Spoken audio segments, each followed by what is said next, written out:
Good evening, everyone. Let's just give everyone a couple of more minutes before we actually begin.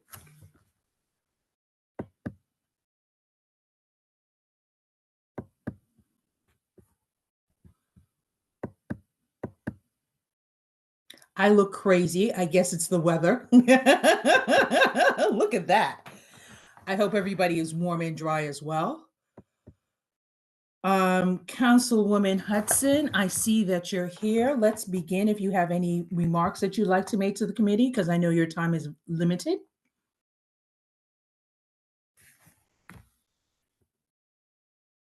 Okay, can you hear me? I can hear you now. Great, awesome. Thank you, Sharon, and good evening, everyone.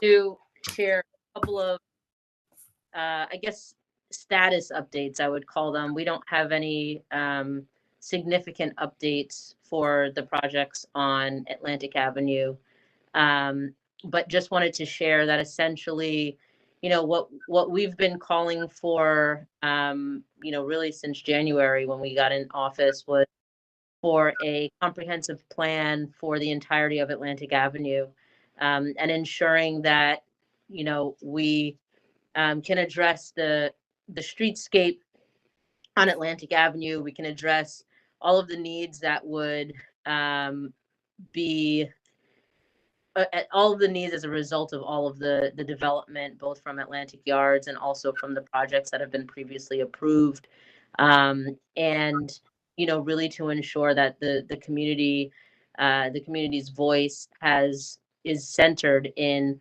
whatever is done on Atlantic Avenue moving forward. And so we sent a letter to City Planning and the Department of Transportation and HPD, gosh, I think at least a month or so ago, and Andrew can correct me if I'm wrong there, but with a number of, you know, signers, including Community Board 8, and, you know, asking them essentially to take on the M-Crown rezoning as a starting point and really expand across Atlantic Avenue. And we have yet to hear back from the administration with, you know, a commitment along those lines of what we've asked for. So we'll be sure to keep folks posted. The vote in the subcommittee, the zoning subcommittee, is on Tuesday, so we're hopeful that we'll have something from them, you know, hopefully by tomorrow, a final something, a final letter from them in response to the letter that we sent out. And so essentially it feels like, you know, the options before us are, you know, to move forward, you know, if they're willing to commit, if the administration is willing to commit to a rezoning and a comprehensive plan for the entirety of the Atlantic Avenue corridor within the 35th district and a sliver of the 36th. Councilmember Chi Osei has signed on to the letter that we sent, as well as Borough President Antonio Reynoso. So in an ideal, you know, scenario, we'll get a commitment from the administration on that rezoning, and then we can start a community-led plan for a rezoning, you know, along the corridor of Atlantic Avenue. And so that's what we're sort of waiting to hear back on. And I'll be on for a good little bit, and Andrew is on as well. So happy to answer any questions that folks may have regarding that. But I'll end up. I just wanted to provide that update. And thank you for the opportunity.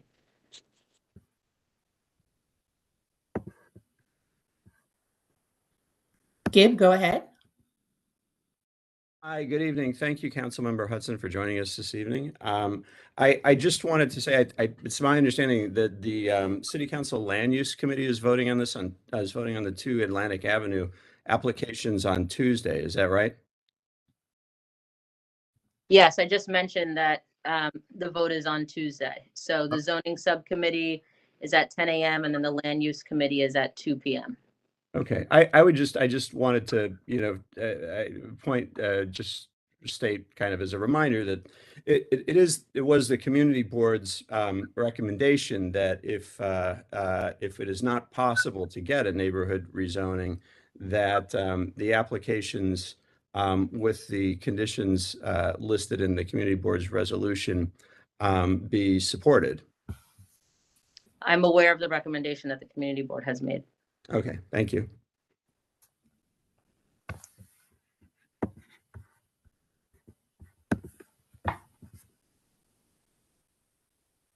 Kathy, go ahead.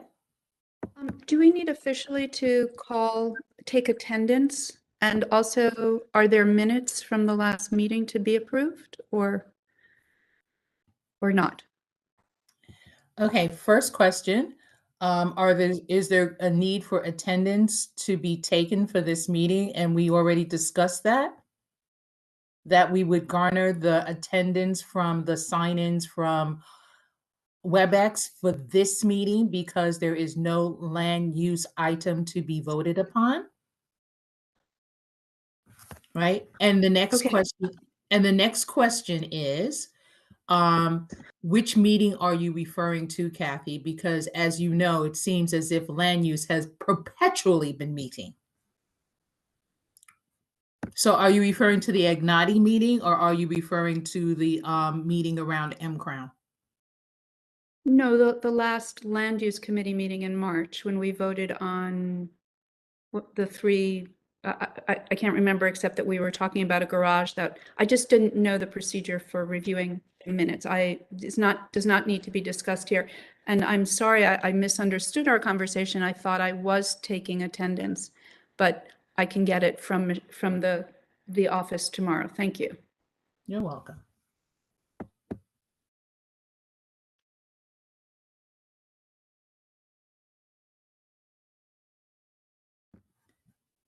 So guys, I would tell you that it's much easier to use the raised hand function for recognition. And as I scan, Mr. Crashes. Mr. Crashes, you have a question or a query? Well, just on the same subject, I guess, and not to belabor this, but maybe it makes sense to, and I recognize there's no action items planned at this point, but every land use committee, when it gets together, if we have a quorum, we can put together our own motion, can we not? So shouldn't we? This meeting was set up to be, because truth be told, there are no land use items to be discussed. And this meeting is actually to be a review of all the activity that we've had and to discuss old business or no business. So I did not and would not anticipate the need for a quorum for a motion. Therefore, we are making note of the attendees. But I'm making I proposed a question. I understand your answer. I'm just actually asking if there is a quorum of land use committee members present, can we not make a motion? Asked and answered, Peter. I didn't hear the answer to that specific question. Sorry, maybe I'm Specifically, Peter, we're having discussion items. There are no items to be voted. And if there are issues that arise from this meeting, then we can have a discussion and plan for a vote at the next land use meeting.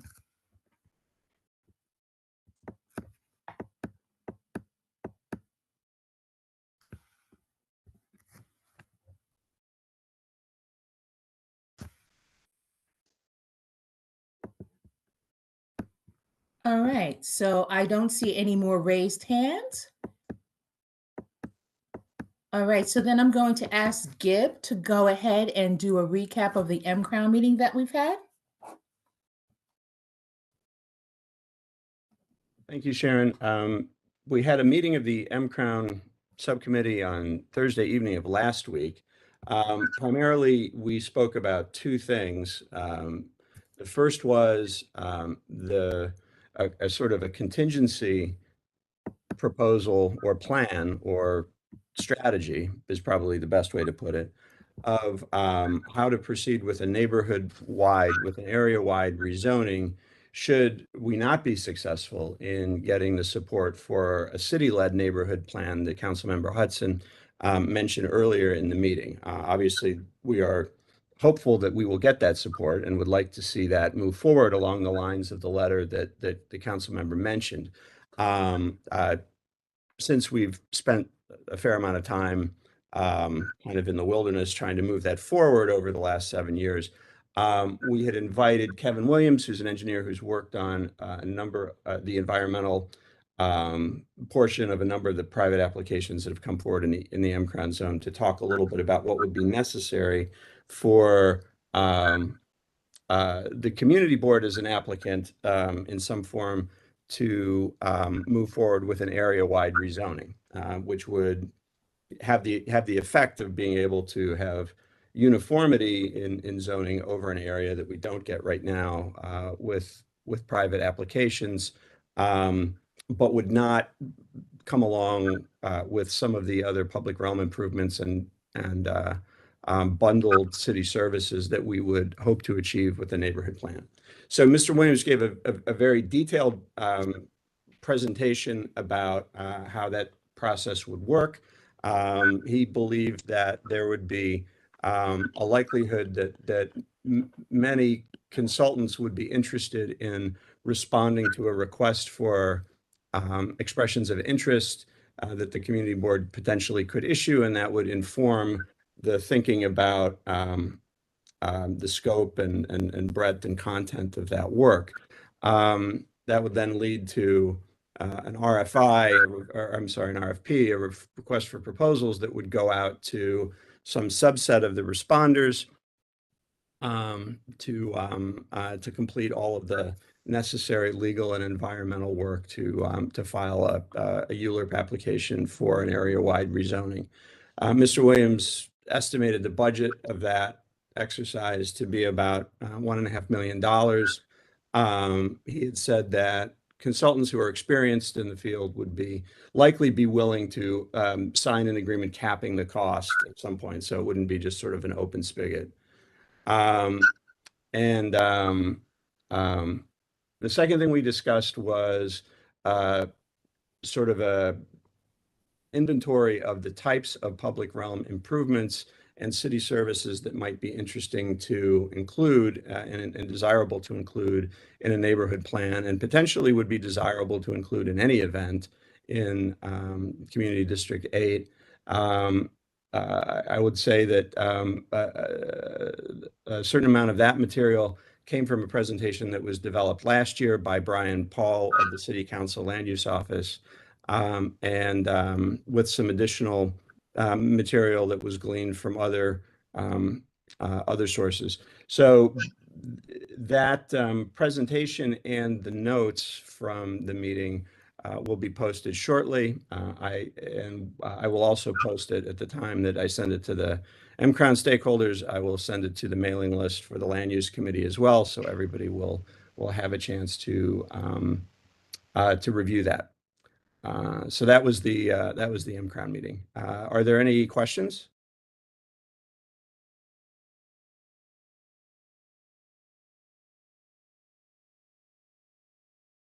Sharon, I don't believe there are any questions, so I think we can move on.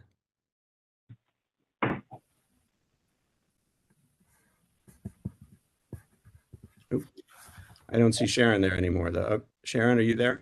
I'm back. I have Optimum, and you know that's slow internet whenever you actually need it.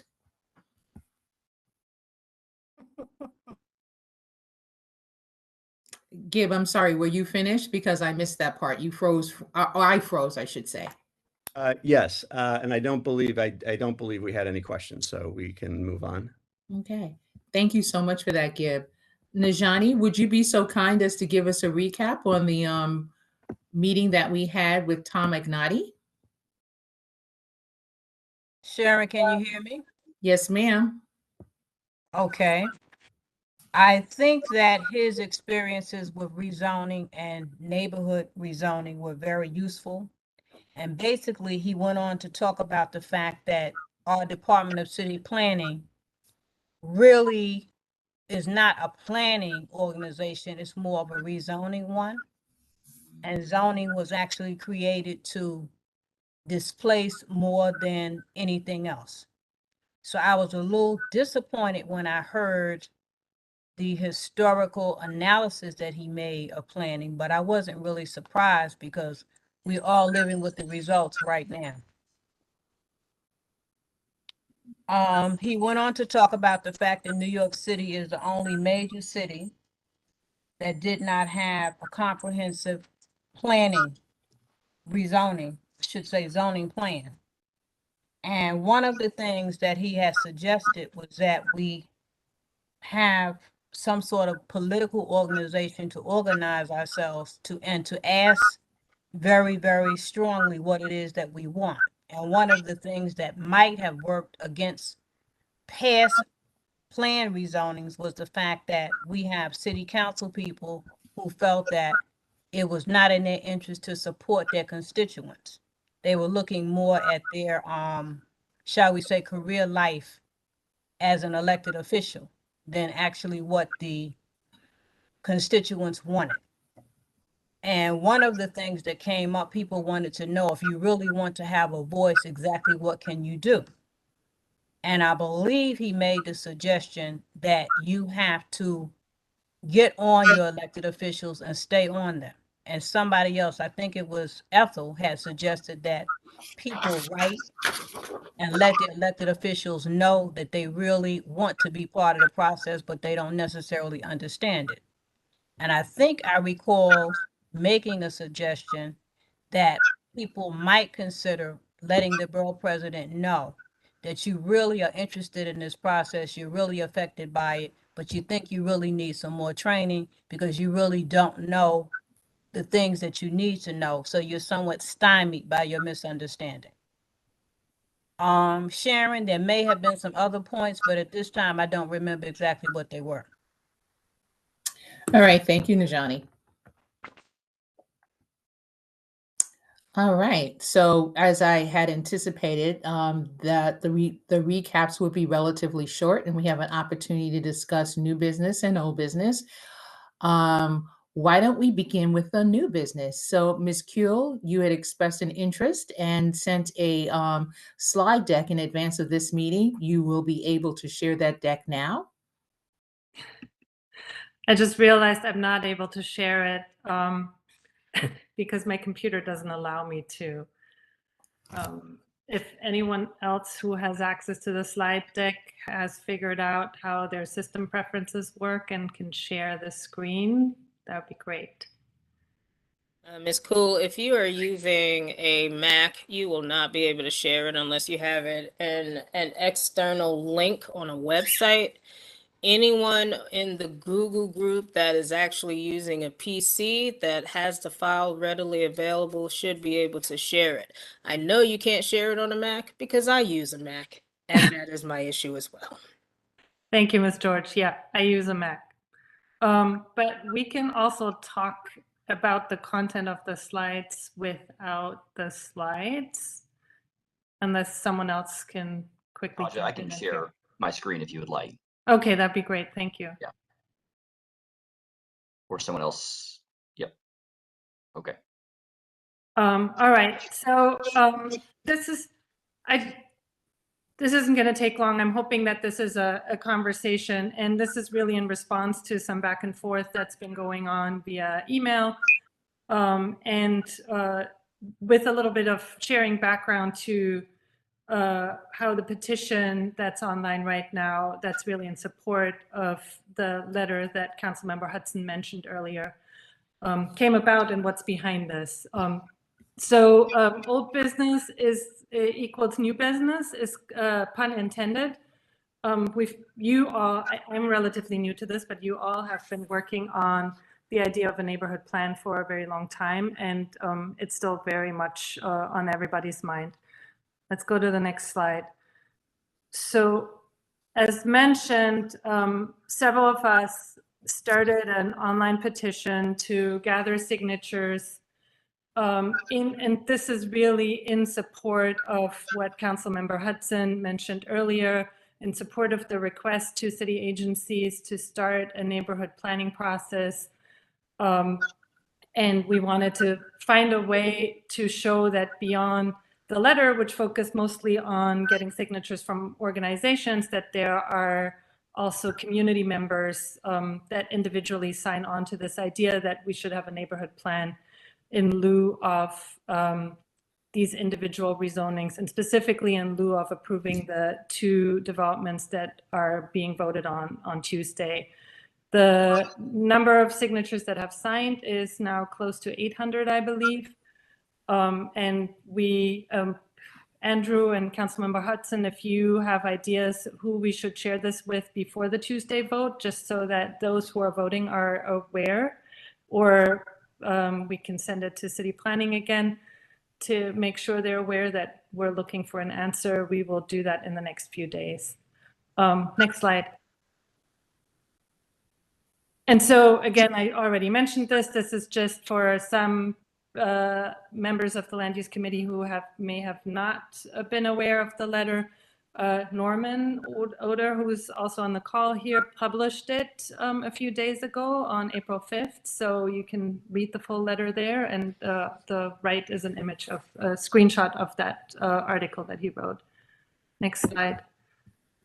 And so the next few slides are really sort of just a kickoff for a discussion, and some of the ideas that a few of us discussed as what we mean by neighborhood plan. And this is really an idea to expand the scope of M-Crown. And going bigger when M-Crown itself hasn't worked may sound a little bit daunting. But it may also offer opportunities to find new allies and find different avenues to achieve the goal. So what we mean by that is that expanding the planning goals to go beyond zoning. And that's because many of us in these meetings have talked about a lot of things, primarily the issues around displacement, where zoning itself is actually a terrible tool to address, but there may be others and we should be looking for them. We also think that we should expand the geography beyond the M1 districts, and that goes along with thinking bigger than just rezoning, thinking about a different way of looking at Atlantic Avenue as what a future street could be, but also looking for other opportunities for affordable housing, economic development in a district that expands just beyond the M1 areas. Sorry, I'm saying all this and then I realize I have actual slides for each of them. Why don't we go to the next? So these are just some of the examples, and they're very similar to the ideas that were mentioned in Brian Paul's presentation that Gibbs shared last week. So More Than Zoning looks at to preserve and develop affordable housing, enhance existing open space, look for opportunities to create new open space, design a safe and pleasant Atlantic Avenue, improve transportation options, ensure that community facilities meet the actual needs of the community, and then work on anti-displacement strategies for residents and businesses. Look for economic development opportunities that retain and create family-sustaining jobs, and lead on climate action and environmental justice. Any new neighborhood plan can really also pave the way for many other neighborhoods in the city to lead on that. Next slide. And next slide. So this is just an image of the M1 district, but really sort of the extent of the slide is sort of roughly where maybe the boundary of this plan could be, and what exactly the boundary could be determined through an open planning process where we can listen to organizations in any of the 3 community districts that abut Atlantic Avenue in this area. And well knowing that the adverse impacts of any rezoning and also the opportunities for improvements lie in all 3 community boards that abut Atlantic Avenue. And one thing that I think we all understand is that depending on what topic of the previous bubbles that I just shared, is that they will have different study areas. No one is expecting to rezone the areas in Community Board 2 that have been rezoned and are mostly built up along Atlantic Avenue but what happens to the avenue itself will very well impact community board too, just to give an example. And then last slide. And this is sort of the third point of how they expand beyond M-Crown is to create an inclusive process that is broader than CB8, but in which CB8 is an important participant. And that again goes to the fact that other community districts are abutting this area, but also that we very much hope that we can build a coalition of stakeholders that includes city agencies, elected officials, but also many nonprofit organizations, some of which the council member had already brought together in a sort of earlier conversation. And most of all, residents who don't normally participate in community board meetings and can be reached through other forms of participation, be that town halls, be that meetings in public spaces over the summer, or surveys and canvassing. That we really need to find a way to build consensus on all these various issues is sort of what I want to close with, or as an open discussion towards. That's all I have to say. And others may chime in or ask questions. Ms. Kuhl, I want to thank you for the work that you put into these slides and bringing these items up for discussion. I'm going to take Chair's prerogative and just give some more information to the body at hand. So as all of us are aware, there are up to 50 appointed members to the community board. And as part and parcel of being a member of the Community Board 8, one of the requirements is that you participate in other committees. So for example, we have an established committee around transportation, and I've already reached out to it's EST, Environmental, Sanitation, and Transportation, around those particular needs. And they have suggested other not-for-profit organizations that have previously partnered with Community Board 8, for example, around Grand Army Plaza, to be brought in so we can have discussions. If you look at the Youth and Education Committee, you'll see or you will know that they also have interdictions with CEC 13 around enrollment for schools, for example, and what does school planning look like. So they're also on board, because each committee, land use is not planning in a vacuum per se. The M-Crown is not moving forward in a vacuum.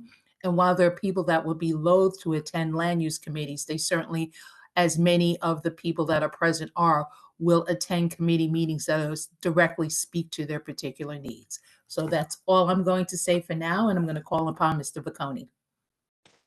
All right, thanks, Sharon, and thanks, Kaya, for presenting that. I just want to clarify a couple of things. The first one is you used the word "we" several times in your presentation. Who exactly is involved with your effort here? Yeah, we can just raise you see the raised hands. So it's several members of the Land Use Committee and the public and most of us have been attending way too many public hearings on the issue of the two developments. And as a reaction to that, I think we got together and wanted to prepare this petition. Okay, so you started kind of a communications campaign, and then you've got this presentation, but here you're talking about these ideas for a neighborhood plan, but why launch your own campaign outside? Why did you decide to do that rather than just bring it into the Land Use Committee, which has been advocating for many of the things that are in your presentation? Is there some reason that you didn't want to make this an effort of the Land Use Committee and the Community Board? Not a particular effort in terms of us disagreeing, and others may chime in, but we didn't feel, we were talking about now, we wanted to bring it in now. We didn't see the chance to do it earlier. And it was really actually you and my conversation that prompted the confidence that we can ask for some time in the Land Use Committee. And here we are, and it's great that we're doing this now. So what's your plan from here? Are you, what are the things that are in your presentation about the work that's envisioned around building out the other topic areas, expanding the geographic area and finding new stakeholder groups? What work are you all planning to do as part of that effort? I think there are a lot of hands up, and so we should be careful to not make this back and forth between just the two of us, because we could do that in a coffee shop. No, but I think it's important. I want to for say everyone one to thing. understand. I want to say one thing, and I think between now and Tuesday, our very best effort that we can all do collectively is to get as much support behind the council members' request as possible, because we all know, based on what we heard last week at the MCrown meeting, plus the way we've seen this work in other communities, without the city, this administration's buy-in, it's going to be really hard. So between now and Tuesday, that is really that is really all that is behind this petition. But the reason that I'm asking about what your intentions are is because a lot of what's in your presentation is either work that's already been kind of initiated by people who've been working on the MCrown project over the last 7 years, or would be completed by the Department of City Planning. I'm just curious as to what other pieces you're planning to add to it.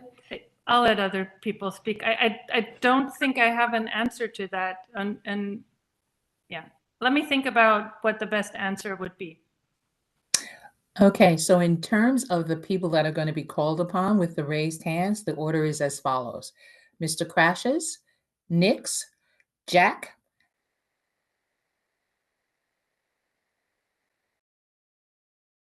I guess I'll go quickly. So I actually just wanted, Kaya, thanks so much for the presentation. I really appreciate it. And I think, and I recognize there's lots of questions here, but I think the real key thing that Kaya said that's really important and to focus on is that there's a petition out there calling for support for the council members' efforts to get a comprehensive plan. And everybody, whatever, there were certainly divisions as we were voting on these applications, but everybody, there was consensus about one thing, and that was to seek a neighborhood-wide plan. That was a consensus that's been a part of MCrown from the very beginning, and it's a part of what our group is trying to do, and with these efforts, and just would like to encourage everybody here to simply make the effort to get people to sign that petition, or to show other signs of support for the effort, to magnify all of our voices. And then I think that beyond that, I would just say that when it comes to reaching beyond zoning, and I think Sharon referred to an effort of the EST committee. Now, I'm actually part of the subcommittee that focuses on these specific changes to roads and sidewalks and stuff. And that, so I haven't heard. I'll check in with Mr. Witherwax about the input he's given to you, Sharon. But I think we need to have a broader perspective here that steps outside of the people who attend these meetings, so that we can shift. We can broaden the priorities that we're setting as a group, because land use, ultimately, this is one of the things I learned from Atlantic Yards, is land use. It may have been a massive land use change, even if it wasn't a zoning change. It was a massive land use change, but it had tremendous effects across a wide spectrum of impacts, including everything from displacement to schools to open space to just about transportation, transit, intersections. And so we need, actually, no matter what happens moving forward, we need this effort and these in a broader sense. We need to actually look at this with a broader perspective. So that's why I think it's important what Kaya said, that the geography of this, no matter what we're doing, is wider than MCrown. But again, I just want to circle back around and say, please, let's turn this conversation, at least in part, into what can we do to support the efforts for a comprehensive plan in the next 3 or 4 days.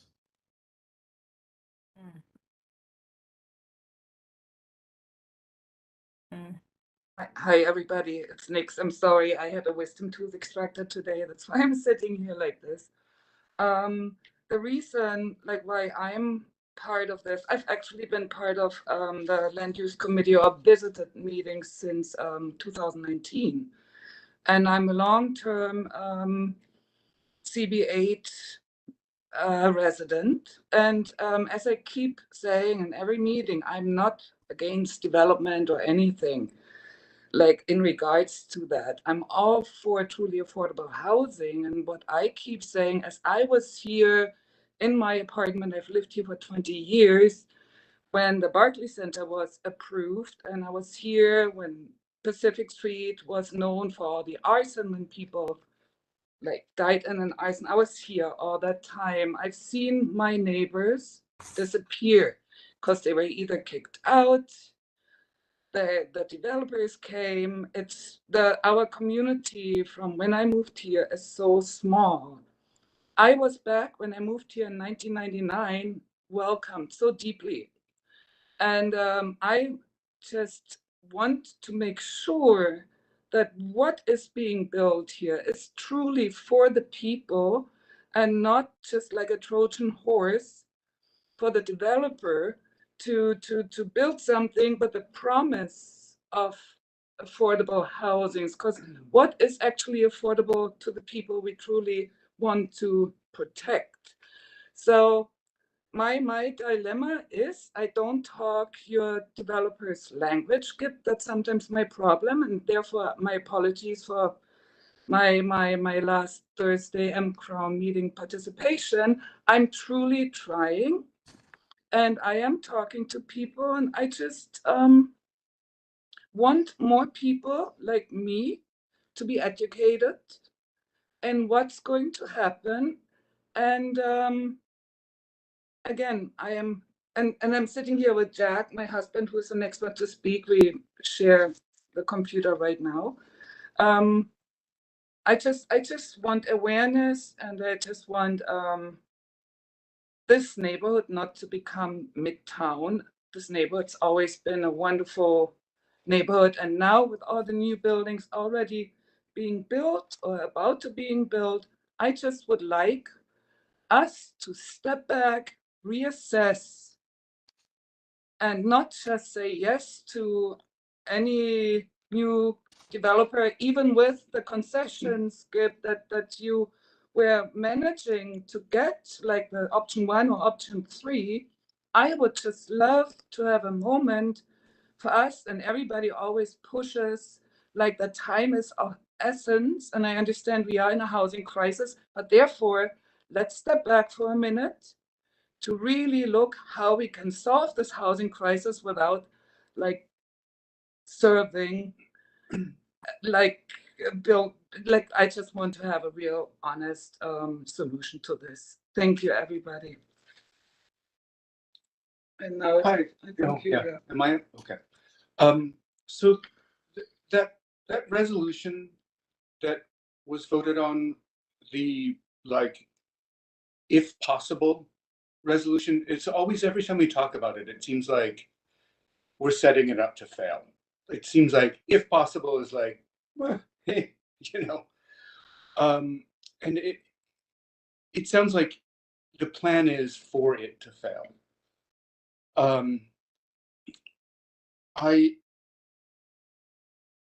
It just always sounds depressing. And I was wondering, on a kind of side note of this, if CB8 can have an individual planner and how we would go about doing that if we were to do that.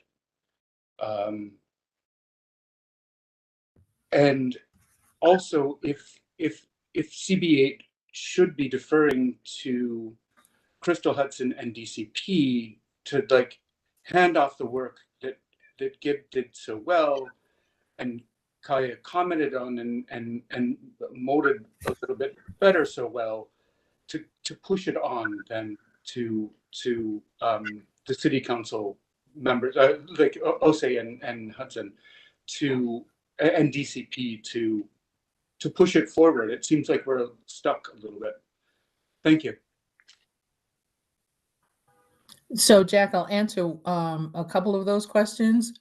One, I don't see DCP and CBA and the Councilwoman's office working separately, but all fulfilling different roles. So we have a multifaceted look at projects coming within our community, bringing different strengths, abilities, and perspectives to, basically have something that is good rather than something is bad, even though Mr. Ignati talks about in the past we've had failures because there were politicians who were interested in their long-term career.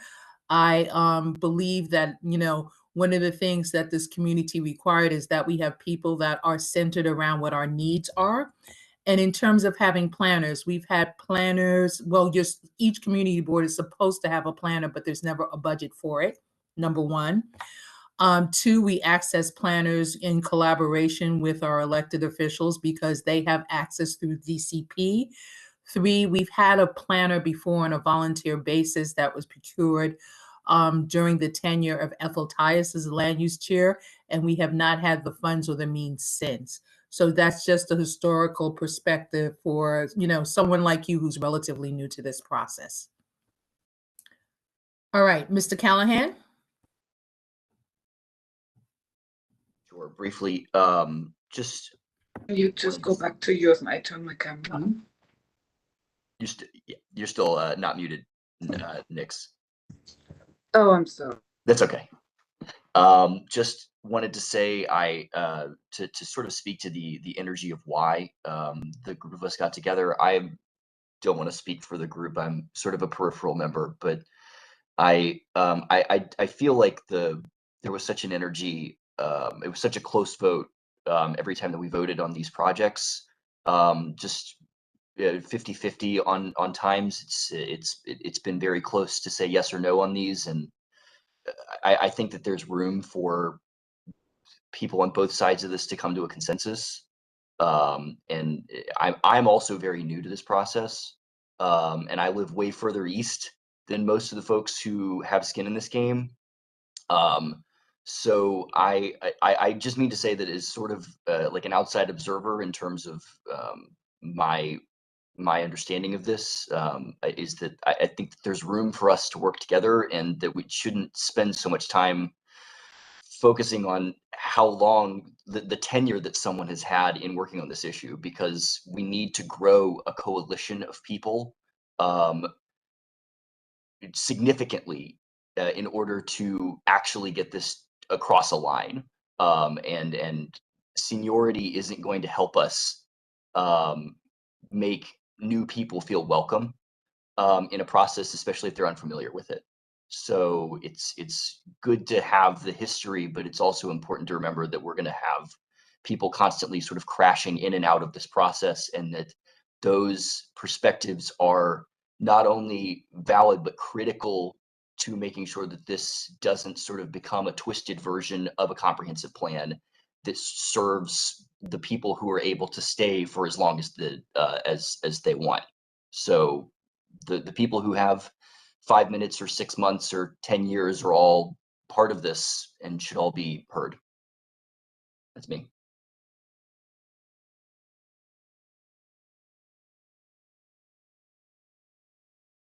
Sharon, I had my hand up. It's Elaine. Can I speak?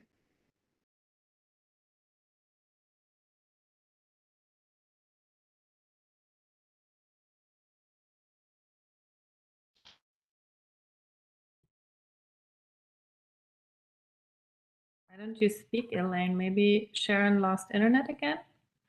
Okay. I don't see Sharon on the. Hold on, unmute. Okay. Elaine, you are on the list. You are the next speaker after Ms. Lazor. Thank you. Oh, okay. It's hard to tell what the order is, but I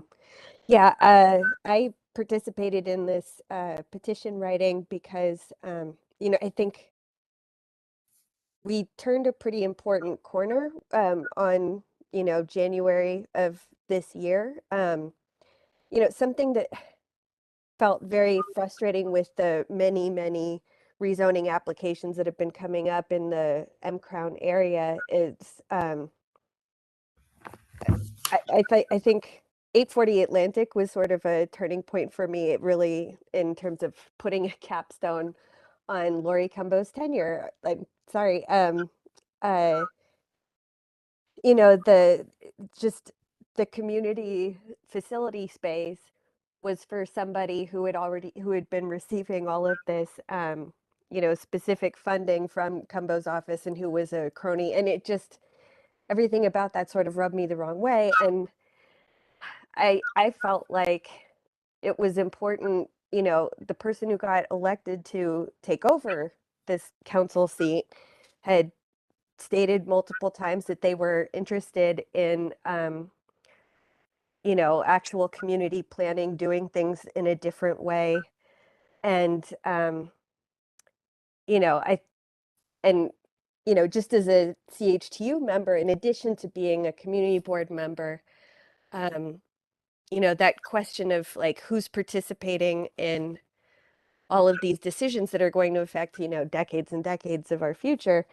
You know, anything, it seemed like it was, this was a good opportunity, an opportune moment for trying to expand the universe of people who end up contributing to this. And also, and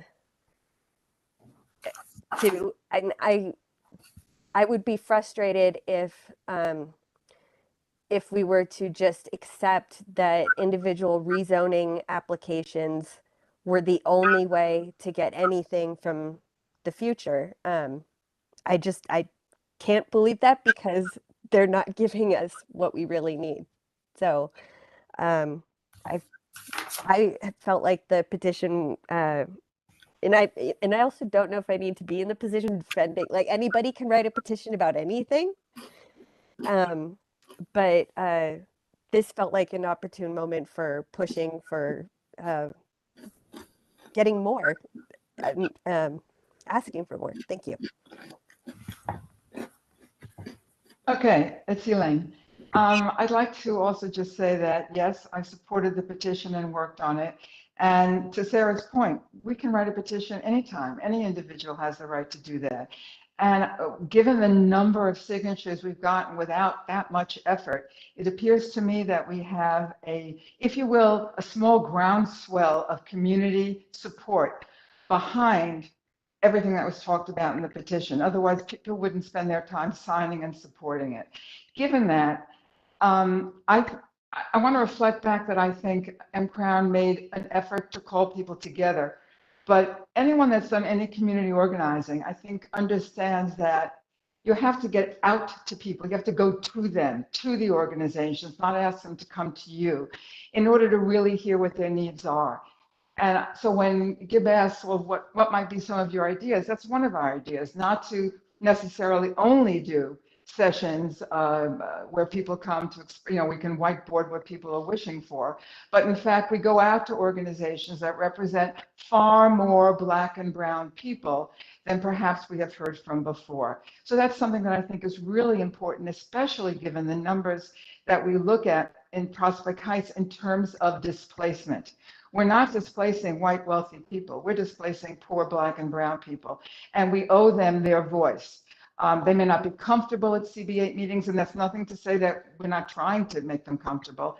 It's just they may not be organizational people. Therefore, going out to them will be very, very important. It's one of the ways that we hope that both the City Council's office with Andrew, the City Planning Department will start to look at different ways to have different voices be heard for this effort. That's two of the reasons that I wanted to participate in this new effort. Thank you. And thank you, Kaya, for really good work.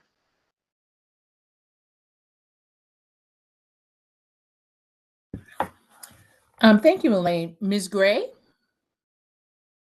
Good night, everyone. One of the things I would say, I'm really behind our new city council rep in taking a step back to look at this. I've lived here for a while, and I noticed the deep disappearing people that look like me. I mean, it's alarming. And I think I keep feeling like if we're just ready to bleed everyone that looks like me out. I was really pleased when I saw the petition for that Atlantic Avenue should be planned by the community, not by developers. When I saw those signs coming up Underhill, I was like, finally, we have people who are ready to stand up, speak up, and just get out there and say, no, at some point we have to draw the line. So that's number two. Number three, I really think that affordable housing needs to be definitely recalculated. I saw some affordable housing up to yesterday because I'm in the real estate area, and I saw the salaries that were required. My eyes were like, how is that ever affordable to ask somebody for $85,000, for $100,000? Something has to happen with that. And lastly, since I've been coming to land use and MCrown, why is it so tight? That's the interesting part for me. I'm always sitting sometimes and wonder going, is it tense or is it me that my body is tense and I know it's not me? I'm going to ask a simple question. Are the people in these committees have an investment in developing? Is that why we're so tense? Because this is doing nothing. All I hear is going back and forth, going back and forth. But the community needs to decide what's happening around here. I'm done. Thank you. Thank you. I'm just going to ask that those who have spoken and have no desire to speak again at this time, please lower your hands. According to the order that I'm looking at, Mr. Todd is the next person to speak.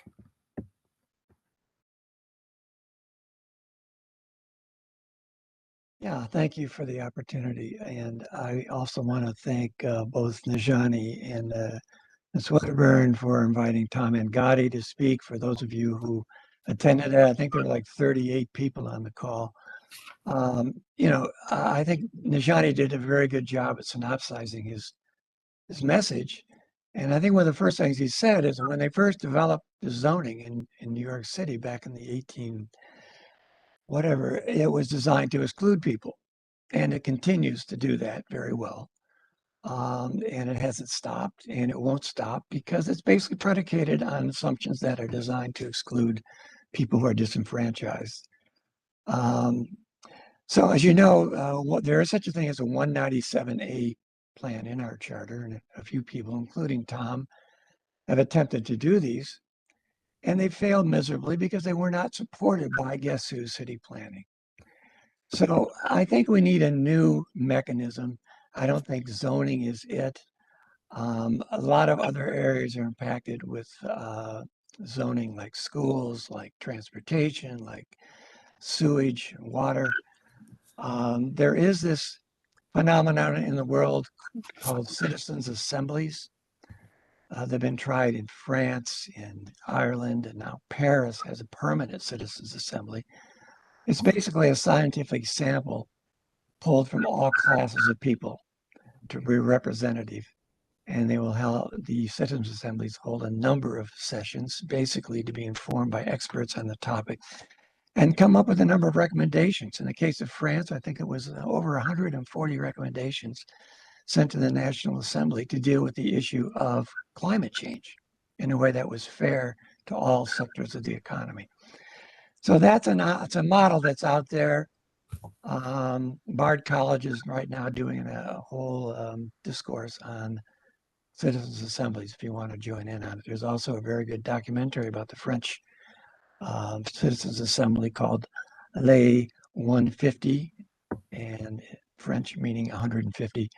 And you can get the English subtitles if you want to check it out on YouTube. So thank you. Thank you, Mr. Todd. The next two speakers will be for Fior Ortiz Joyner and then Esteban Garan. Fior? Hi, thank you. First, I want to thank Elaine and Karen for mentioning the displacement of Black and Brown folks in Community District 8. I just want to say that is not new. It's been happening for more than 25 years. And it is important to me to slow down the displacement and to have more low-income affordable housing. With that being said, and no offense, but I realized that when hands were raised to ask who was in the committee, Black and brown people weren't represented in that group. So I just want to state that Black and brown people have a voice, and we don't always need people to talk for us. We want to be at the table as well. So with that, I just wanted to say that. Thank you. Thank you, Ms. Ortiz. Mr. Garan? Sort of as a direct response to that, Mimi is not on camera right now, but there is a Black person in this group, and I'm brown. And if people in the One person? I'm sorry to interrupt. One person?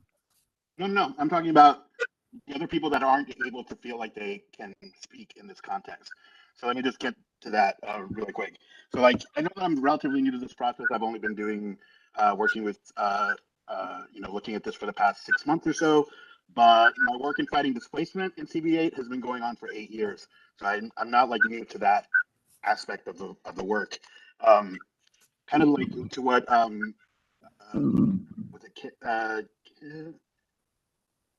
somebody who just spoke said that there was a tension, right? Like that you feel like everybody feels it. Like not everybody talks about it, but everybody can feel it. When you have that tension in these meetings, when you have emails that that essentially reprimand people for doing work outside of this committee, like I don't know what you expect to happen other than people will find a place that their voices can be heard. And if they don't feel like that's here, then they're just going to find somewhere else to do that. And I don't think you can fault them for that. I think that, actually, I'll leave it at that. That's what I had to say. Madam Chair, may I say something? Ms. Ortiz, is that you? Yes, it is. Please, go ahead. In response to Esteban, of course, if people don't feel comfortable in one setting, they should absolutely be able to go to a setting where they're comfortable if they're giving that platform. But if you're not allowing people to know that there's even that platform to express themselves, then other people are at a disadvantage. That's what I'm saying. Yeah, no, I agree. I agree with what you're saying. I'm just saying like the setup, even like the fact that we can't talk on the chat, like these are basic things that people expect in these situations. And it makes it really difficult to invite people and for them to come and feel like there's, we've actually had a lot more tenants come over the course of the past few months and they don't come back. So like, that's something that that we can all work on that I think is not that hard to do, that would make these more accessible and make people feel like they're able to participate. So, but I agree with you on that, yeah. Okay, the next two speakers will be Princess Ben James and then Ms. Kuehl. Princess?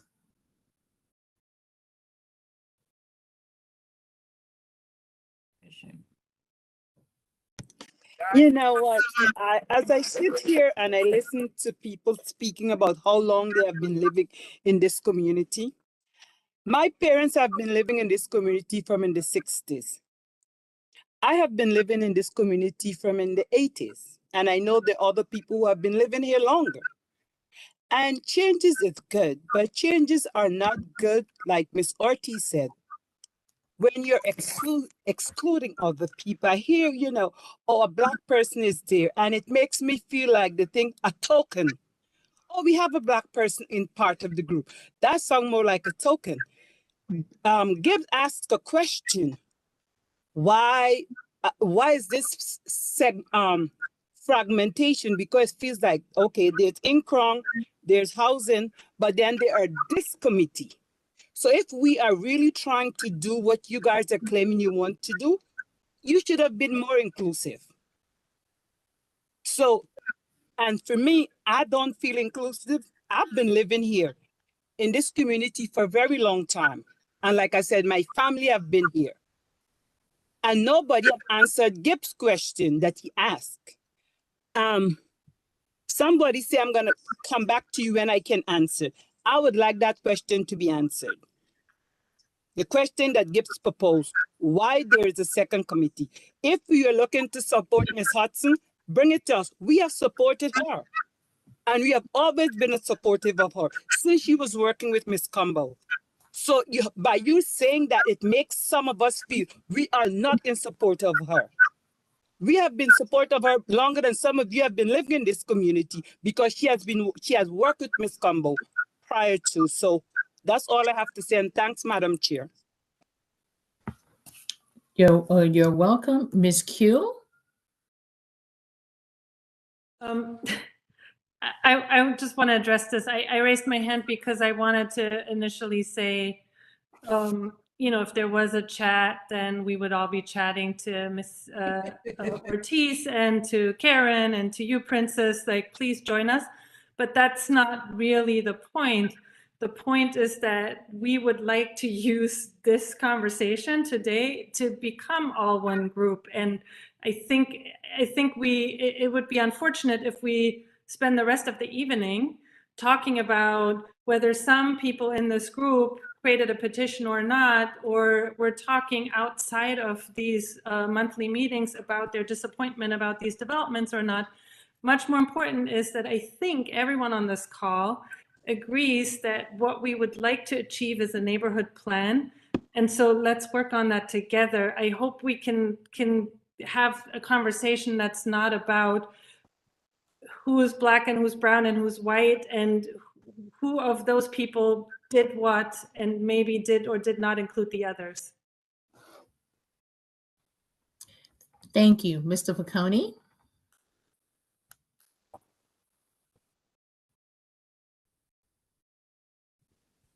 He's muted. Thank you. I said while I was muted, I said I want to make a simple point. When advocates within a community fight with each other, developers win every single time. And that, if that's what we're going to have here, that's what the result will be.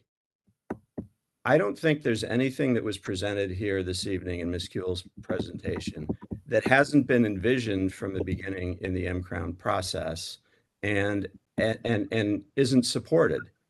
I understand there's a lot of emotions behind all this, and I understand that some of the people who spoke may not feel that they had a chance to be heard fully in these meetings. And if that's the case, then I'm sorry about that. And hopefully you feel like you have been heard. But it is still not clear to me, and I'm sorry, I'm not trying to belabor this point, but Ms. Kuehl has just asked, can we all work together? And I think that's a legitimate question. I'd really like to understand from the perspective of the folks who put the petition together, what they think the difference of opinion is. Because it's clear they feel like there was a need to go outside the committee. I don't think we're making that up. And I just would really like to understand that, because I've been in plenty of organizing meetings where everybody says, yes, we're all going to work together, and then it breaks down. So let's understand. If you have a different perspective, let's understand it. The community board wants a neighborhood plan that's led by the city of New York in the form of the Department of City Planning. It wants these ancillary services that will help prevent displacement. It wants public realm improvements. It wants all of these things. Let's figure out what the difference is. I want to suggest that one of the differences when I read your petition is the way you framed the issue has I don't think if the community board was to have been a party to drafting that and issued a petition, the language would have come out the same way. You could read that petition, as maybe some of the 800 people who signed it did, and not understand that there has been an effort among this community that has involved hundreds of people over lots of years to form a neighborhood plan. If we go out and start running the people who said that anyone can write a petition are of course correct. Everyone has the right to do so. But if we together don't operate on the same platform, if we all want to do our own messaging, again, as I said at the beginning, the developers will win. That is what will happen. So can we cut to some piece that goes to what it is you think what your level of disagreement with the community board is? That is it something other than just than being in the minority on that vote on these two applications back in November? You are part of a deliberative body. It takes votes in a democratic way. Sometimes you are going to be on the majority side and sometimes you'll be on the minority side. But that's the way this works. Is there something more than that? I'd like to hear someone address that if possible. Thank you. All right, thank you, Gib. So just because we've been going in order of raised hands, I'm going to call on Mimi next. And then let's hope that other people who are on this call, and the person after that will be the councilwoman because she is the next raised hand. And then if there's anybody, and then I'm going to ask everybody to put their hands down. And if there's anyone who specifically wants to address the question that Gibbs posed, raise your hand. So you hear what I'm saying? Put your hands down, right? If there's someone that's specifically going to answer the question that Gib has posed, raise your hand. If not, we've got a long process to go through. So next up, Mimi. Good evening, everyone. Can you hear me? Yes. Oh, wonderful. I wanted to address a couple things. Ms. Ortiz, I'm Black, by the way, and I'm one of the people who created this petition. I am definitely not a token. Never have been, never will be. The reason I'm involved is that I actually represent and deal with people of color, the people that this is going to affect on a daily basis. I hear what their issues are. I hear that they are not able to find housing. I hear that they're leaving, that they're being kicked out, that they're being harassed out of their buildings. I'm the one who hears that on an almost daily basis. So I'm actually one person of color on a committee, but believe me, I am representing a heck of a lot more than that. So the other thing I wanted to just address while we were here is, Gib, you said that you wanted to understand why there was a need for another petition and why there was a need to go outside. Obviously, something's wrong. Obviously, somebody doesn't feel that they're being heard. People are not, this is not about sour grapes. It's not personal. It's got nothing to do with you or anybody else. But what it does have to do with is an arrogance that I have as a community member. Hello? Hello, can you hear me? Yeah. Okay, sorry. Yeah, I was saying what it has to do with me, what it has to do for me. So I've witnessed hostility, people cutting other people off when they speak on a regular, constant basis, to the point where I've had to ask, what is going on? I have witnessed really condescending comments. A bit of a, I know it all because we've been doing this for so long, you just sit back kind of attitude. But the problem is that you're not actually addressing the real problems that people are having. So you might, Gib, and the rest of you, and I'm sorry, I'm just pointing you out, Gib, but I don't mean you directly. I'm using everybody. The problem is that you're not addressing the concerns that people have. You're addressing the concerns that you have, the concerns that you think people will have, but you're not addressing the actual concerns. You're not addressing how are we going to stop the fact that, what is it, 11,000, we went from 20,000 to 11,000 brown folks in this neighborhood, and that this is going to cause some type of displacement.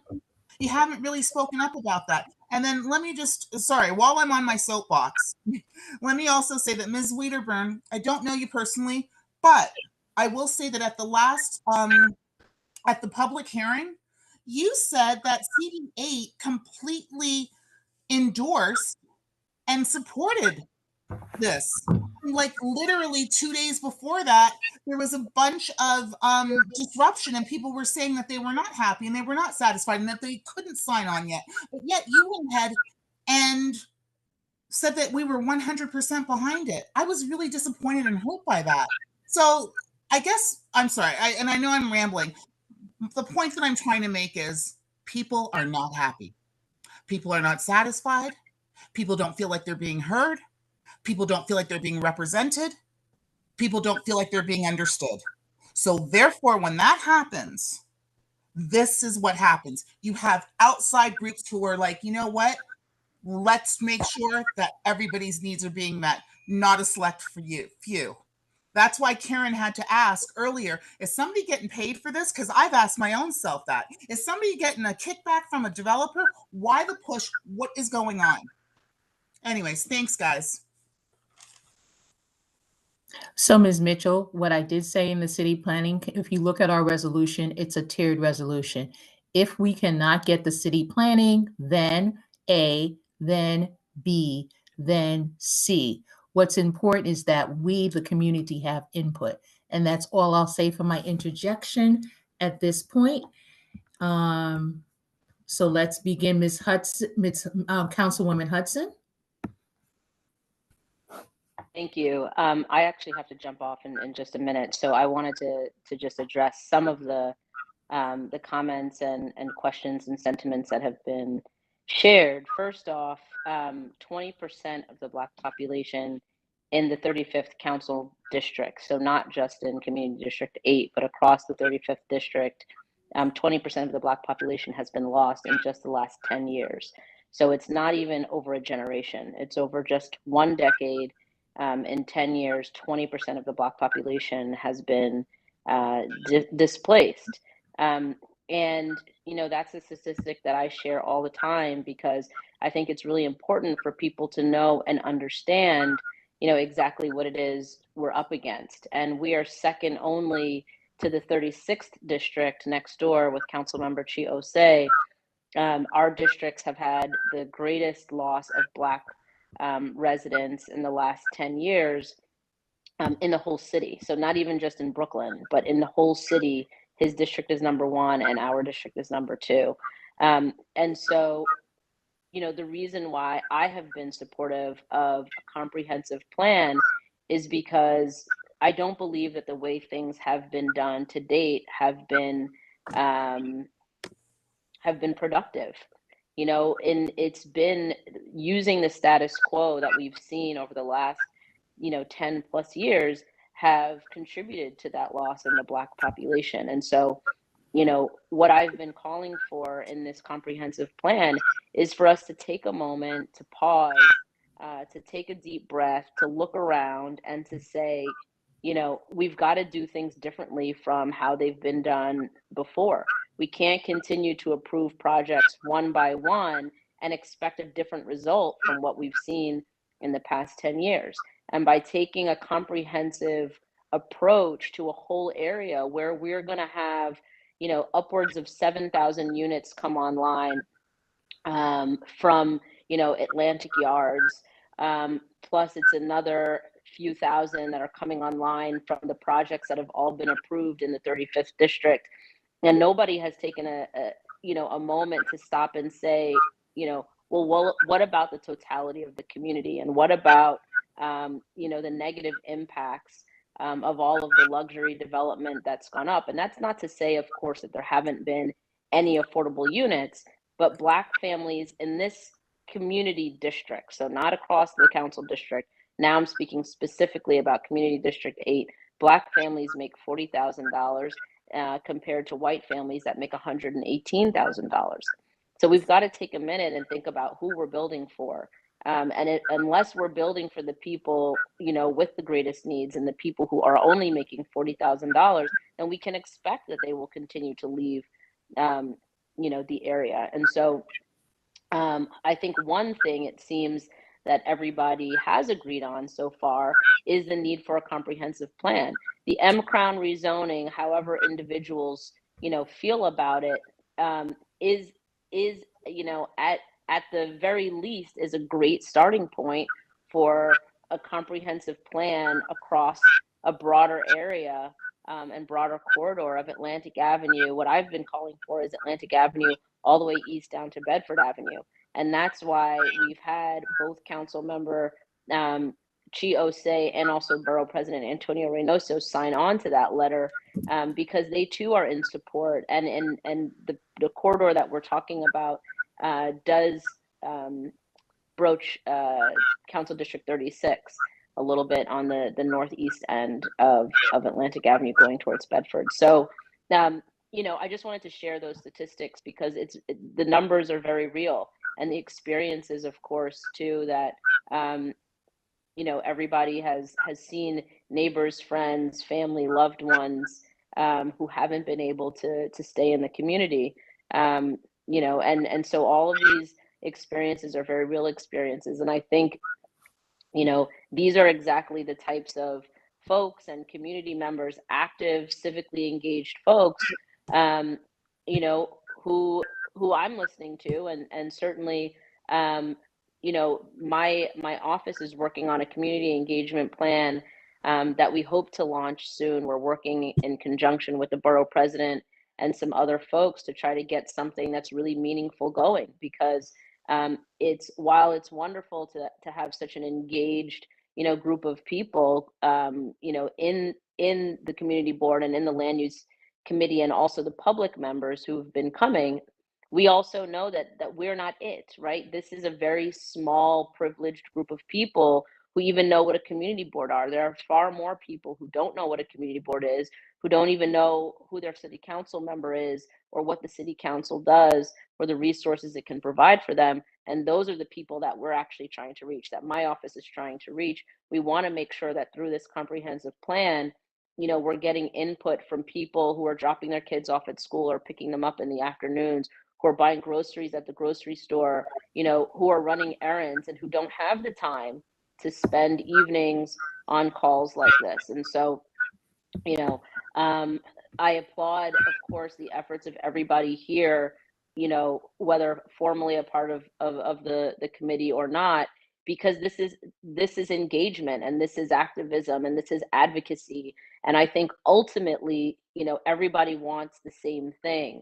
And obviously not everybody is always going to agree on the way to get there. But I think if we can find common ground and people can come together, you know, to Gibbs' earlier point, the more divided we are, then the developers win. And they've been winning. And so, you know, together, community can certainly do a whole lot more. And so, you know, my office is here to help in any process, in any way that we can, in, you know, garnering bigger groups and supporting bigger groups, and making sure that our advocacy is loud and clear. So thanks. I have to run, but I think Andrew's going to stay on the line. And thank you, everyone, you know, for your active participation in this process.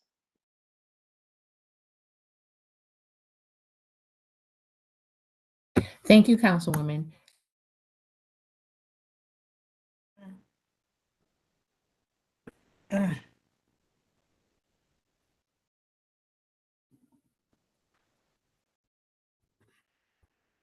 Sharon, we can't hear you again.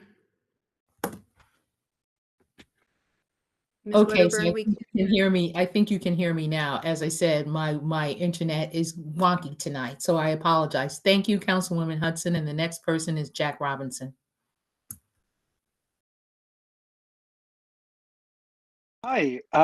So I just wanted to say, like, the outreach that we've been doing has been outside of these meetings because of partially there not being able to be conversation within these meetings. We're handing out these flyers as a part of, as a product of, like, the chat being disabled. We could reach out to people and put things in and communicate within each other like a regular business meeting goes. Like, we've all been in other meetings and they kind of work differently than these. We should be handing out flyers as well to get people on this land use committee. Like, we should be able to reach out to these people in our neighborhood, to go to walk, you know, 8 blocks away and work your way back talking to people. And that's what we've been doing, and that's why we have the signatures that we have. It's not inclusionary. It's it's not exclusionary. We try to include everyone. Like I'll talk to these young liberal people that are out there. I'll, you know, talk to older people of color that are out there, and everyone kind of wants to be included, but they don't really have the time or to be here. Like they don't want to be here. So we're all here because of other people we know as well. I'm not saying that we're like elected officials or anything, but like we're here for other people's interests, not our interests. And I think also it's time to, because of that division of Atlantic Avenue, to include CB 2 and 3 in some way into this. If we could just grab like 2 or 3 people from them to get into our meetings and 2 or 3 of us to get into their meetings, might be a good idea. Yeah, thank you. Ms. Kuehl?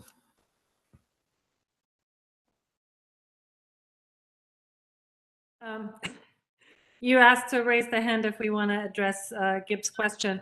I just wanted to, I want to try to address this in some form by saying that one way and I wouldn't necessarily even call it that we differ from the original M-Crown, but I've been hearing you, Gib, say at every meeting that you've been working on M-Crown for more than 7 years, and it hasn't worked. And so we are simply proposing to not give up, but to create a bigger tent of people that are interested in working with you in getting city planning to do, or the entire administration to do a neighborhood plan for this area.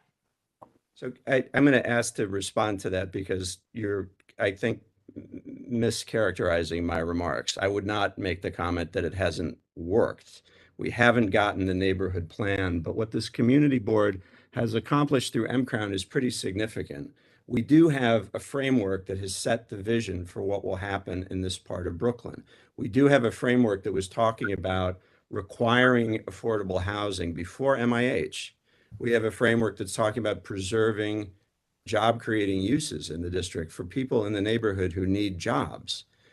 That stake in the ground, I mean, you can say, we don't want to see we'd rather have a neighborhood rezoning than continued private applications. But can you imagine what would have happened with the private applications if we had no vision at all on the table? This community board is now able to, within the scope of the Euler process, extract significant concessions from developers. And that's not typical. Community boards don't usually have that much influence. So I would not say that it hasn't worked, Ms. Kuehl. I mean, if I was more sensitive than I am, I would take offense, but I'm actually pretty thick-skinned at this point in my life. But it has accomplished a great deal for the community board, if short of a neighborhood plan. And if your goal is to get more people in support of a neighborhood plan, I'm with you. I think it's wonderful, but I don't think you can do the communications part on your own and not involve the community board. If you want to run your own communications, you're going out to people with messages that are not necessarily the ones that everyone would agree upon. And I don't think you should be resistant to try to craft those together with the rest of this committee. If you really want to get the word out, then we can do it together and it will probably be effective. If you want to run your own campaign, we're back to what I said before about advocates competing with each other, and we'll both lose to developers, like we did on 840 Atlantic, which was on 870. No, I mean 840. Yeah, but we're losing on these two right now as well. But we shouldn't make this a dialogue. I have you. If you Others have have raised their information, hands. if I'd invite you to share any information you have about that. I don't know more than what we've heard from the council member this evening. Is there something you wanted to share? I think a lot of other people have their hands up. All right. I'm pretty sure I heard you say we're losing on those applications. And May I just jump in? I haven't spoken at all, Nix. And oh, you've sorry. but I need to be recognized by the chair. Sharon? Where is she?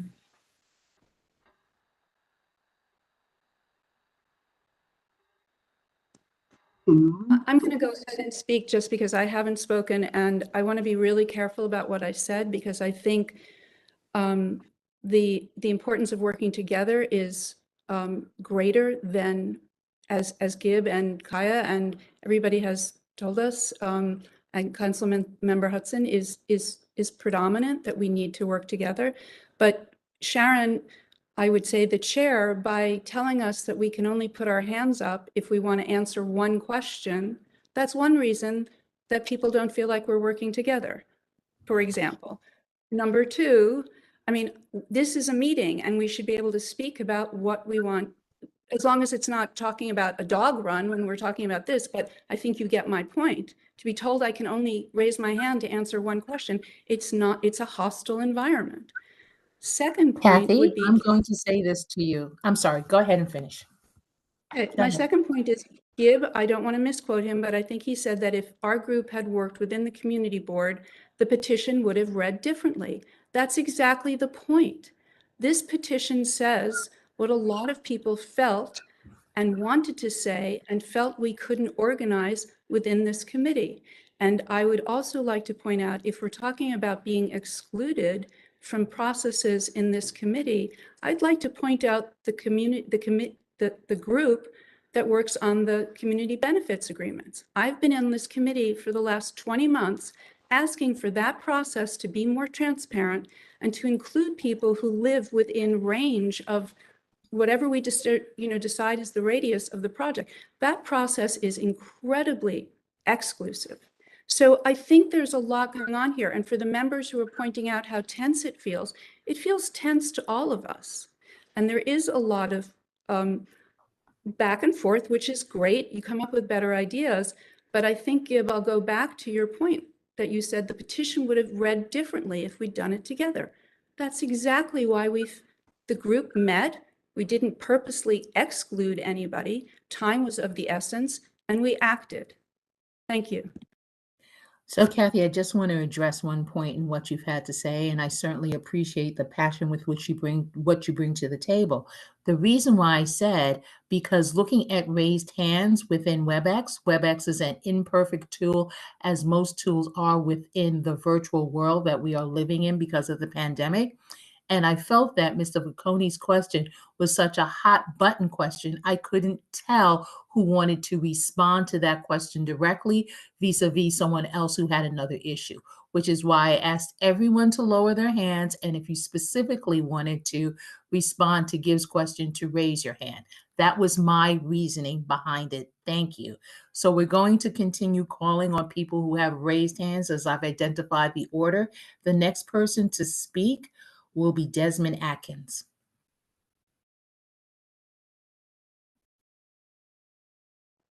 Where's Desmond? Can you hear me? Desmond, you need to speak louder. Okay, we can't hear you. We can't hear you. Can you hear me now? No, you sound like you're in a tunnel. I'll pass. Continue.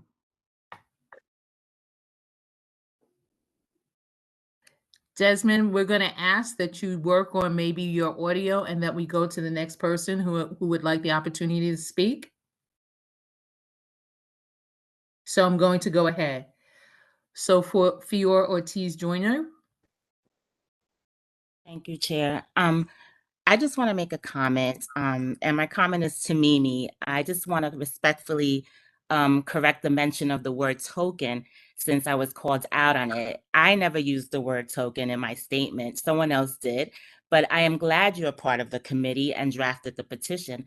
I think that's amazing, but I hope there will be more room for representation. So I just wanted to state that. Thank you very much. Ms. Ortiz, I'm so sorry we don't have chat anymore, but I would love for us to talk. I don't know how to get in touch with you. I don't know how we do that, but if someone who possibly knows me or knows her, somehow exchange our information, I'd appreciate it. Is that okay with you, Ms. Ortiz? That's perfectly fine. Thank you. Okay, the next person to speak is Mr. Atkins. Are you back with us? Apparently not. Okay. Mr. Callahan? Still here. I said pass before you took me off. Who's this speaking? It's Desmond Hickman. We can almost hear him. So close. Desmond, we're so close to hearing you. No, I said to you to pass. No, we can't hear you, Desmond. There's no chat. I said for you to pass. I don't say pass. Desmond, we really can't understand you. Would you like to try and log out and log back in? We'll hold the space for you.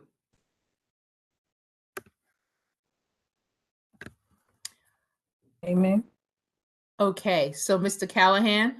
I'll make two quick process statements. One, for those of us who are yearning for a chat and want one, I want to point out that as of right now, you can still comment on a chat in the live stream YouTube version of this meeting. So there is a function for us to have a conversation on YouTube. Maybe that will disappear after I announce it to everyone, but for now, there is a conversation ability. Number two, I just want to make a comment about the. I really hear what Ms. Ortiz Joyner is saying, and I've made comments in our conversations with our group about the thing I have a very strong concern about, which is inviting people of color into an already white coded space. And I don't know if people will agree with that terming of it, but I do think that there is a potential fraught nature of saying we have created a group and now we are extending an invitation to you. I really hope that if there are people who are excited about helping us do this work, that we can have a moment to, when we open these meetings up, perhaps reset so that it is not necessarily that anyone in particular is in control. Because that is, it's having you come after we've had conversations means that you're not on the same wavelength that we are, and it's unfair even if you are interested and have the same sort of goals that we have. So one reason that obviously we try and do this in the open from the beginning, but also if we're going to open to a bigger group, we really need to do the work to heal that space, and I hope that we can do that. So that's all I have to say about that. Okay, hold on one second. Ms. Lazor, and then Mr. Vacconi, and then Mr. Crashes. Yeah, thank you. I also wanted to, return to what Ms. Island had brought up about how the groups, if there is a group that is very small and exclusive, it would be this very small group of people who were allowed to be in the room negotiating the CBA for 840 Atlantic. I believe it was 4 people total. But I think also a frustration for me with 840 Atlantic, which I had brought up earlier, was feeling like the definition of M-Crown was changing. Part of why I had supported M-Crown itself from the beginning was because I understood it to mean a neighborhood plan, not individual rezoning applications and individual negotiations. And it felt to me like around the time of the 840 Atlantic application, it felt to me like the definition of M-Crown was being modified at that time to sort of mean whatever can be gotten with a community benefits agreement out of individual developers. And to me, that really felt kind of antithetical to the idea of a neighborhood plan. And and it also felt like it was undermining the feasibility or undermining the leverage that the community had to get a community plan. And you know, I can understand that people have different strategic considerations, but it felt to me as a committee member and as a community board member, you know, and somebody who participates in meetings of so many different groups, it felt like the definitions were being changed without necessarily the consent of everybody on board. Anyway, I'm glad that we're having conversations now that are a bit more, that we're being allowed to express some of this, you know, tension, because, you know, like Ms. Gray was saying earlier, like people feel the tension when they come into this committee's meetings, and it's not, this tension doesn't, it's not conducive to inspiring members of the community to come out and participate regularly, because ideally we would want to be growing the number of people who are part of the discussion. And you know, people tend to go where it's warm when it's cold out there. And I don't know, I hope that moving forward it might be possible to make things more inviting for newbies, and yeah, to be able to have debate that is robust and inclusive. And yeah, that's all I wanted to say. Thank you. Mr. Vacconi? I wanted to address a couple of the comments that were made about CBAs and 840 Atlantic. So it's possible not everybody on the call knows what we're talking about. In the case of the Grand Pacific rezoning, in the case, well, let me back up a step. If you've been reading Norman's column, he's got a very helpful history of our experience with private applications in the M-Crown zone, which include 1010 Pacific, 1050 Pacific, Grand Pacific, 840 Atlantic, and now 870 and 1034 Atlantic. We learned with 1010 and 1050 Pacific that promises that the developers make that have no enforcement mechanism aren't worth anything. So, you know, that experience taught us we can't really go down that road.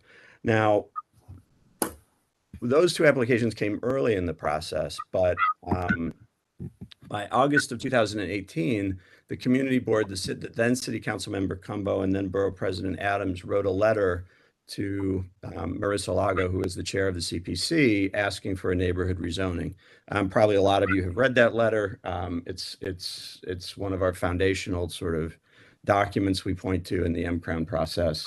And one of the things it says in there, after it lays out the framework that's desired for M-Crown, is that it says we will work with private applicants to conform their conform their proposals to this vision to the greatest extent possible. So that was the view of those parties. Those are all parties that participate in the Euler process. And it is the way we went forward at a time when we were not able to get a neighborhood rezoning from the Department of City Planning. That was stated publicly that was the desire of all of the participants. The CBAs, the negotiations with developers after 1010 and 1050 Pacific were different because they involved binding commitments. They involved commitments that were identified either as part of a land use committee meeting or an M-Crown meeting, but typically a land use committee meeting. The commitments were all public. There was no, they have always been public and voted on by the land use committee and by the general meeting of Community Board 8. There have been no such commitments made that have not passed a vote of both bodies. it's not possible to have a group of the size that's on this call now try to have a negotiation that results in a written binding agreement. It can't be done. So when the commitments are identified, a smaller group of people have taken that and worked it through with the developers. Our model for that includes what's called a restrictive declaration, where the developers agree to things that we want but can't be enshrined in zoning in a way that becomes part of the record of their property. And that document is public. You can read the one for 1010 or for Grand Pacific. It's in ACRES. It's transparent. There also includes an enforcement agreement that explains how the restrictive deck will be enforced and what will happen if its provisions are violated. Those agreements we have not made public yet. And the reason that we haven't made them public, I mean, we've talked about the outline of them, we've explained what's in them, but the specific terms have not been made public because if we were to make them public, we would be constantly on and we were to continue to do more in the future, we would get negotiated down every time by the next applicant. They would look at what we did with the previous applicant and they would start with that as a floor and then they'd start to chip away at it. And that is not in the interest of the community board or the community, quite frankly. So we're not looking to give intelligence to developers. That's why the enforcement agreements have not been made public. I want to say something that, there's been a lot of talk about inclusion. There's been a lot of talk about people feeling tension. Some people have accused other people of potentially, being either acting in bad faith or even somehow accepting money from developers. Those are very serious sorts of charges to make in a public meeting. I don't know that they do a whole lot to create the atmosphere that some of you have said you desire. But there was a great meeting that took place on Monday night this week at Brooklyn Public Library. I know Nix and Jack were at that meeting where there was a discussion with Ron Schiffman and Michael Kimmelman from the New York Times. And one of the comments Ron made at the end was, you really, when they were talking about how difficult it is to move community-based plans forward right now, one of the comments Ron made at the end was, you have to have, at the end of the day, you have to have some trust in people who have committed years to trying to put these plans forward because they take years. And that's something I think we need to extend amongst all of us here. We have to trust each other. If you start to play on a field of, somebody's got some ulterior motive and might be getting paid by somebody else and some other thing, again, we're back in the world where the developers win. So, we can have an exchange of ideas, but we have to have a level of trust. There has to be a feeling like if we all agree we're going to participate in a process where we listen to a set of facts and we make we take a vote, we're going to go ahead with that vote, not try to find a way to reopen it in some way, but we move forward and we keep a stream of dialogue going in an open way. That's possible. And we need to work towards that. Otherwise, again, this movie is one many of us have all seen before. You'll have competition and that will be to the benefit of developers. If you want to run your own communications platform and do that and put out your own messages, you have that opportunity, but it's not likely to accomplish the thing you want if there's competition. Thank you. Thank you, Gib. I understand that Mr. Atkins has been able to reconnect. Desmond, let's see if we can hear you now. Can you hear me now? We can. Okay, well, first of all, good evening, everyone. I apologize for the earlier communication mess up. And I did ask to be passed over, but the communication was so bad you didn't hear me. I just have a few things I want to say. I believe the lady's name is Elaine Weinstein. Elaine made the point about Black and brown people in the community not being included. The council member made the point that within her district, there has been a 20% decline in demographics of Black and brown people. I'm in my 8th decade living in this community. I've lived in this community and I have family who own property in CB2 back in the 50s, and they're deceased now. But I've been all through Crown Heights and all through South Brooklyn and Park Slope. I have children living in the district, and I have grandchildren living in the district. And the demographic change is very different. I just want to try to cut to the chase here. GIF has been working on this project for, I guess, almost 10 years, or he's coming closer to that end of it than not. The point that he just made about trust has to be given. I haven't read the petition that 800 people signed, but it is shocking that other people are alluding to the fact that there's possible corruption. That is that's something that needs to, if you've got the cards, show them. And the other things that are going on here is that I stood outside my house today talking with my neighbor of 35 years, talking about that very fact that people of color are being displaced in this community. I and my family have a unique situation, and that's the reason we're still here. But all of the young people coming up in this community who are being born here are growing into an entirely new reality. And it was always planned to move Black people and brown people out of this community. I was told that by people that I worked with in my early teens in the late 60s who worked for federal and city housing programs. So what's happening now is nothing new to me.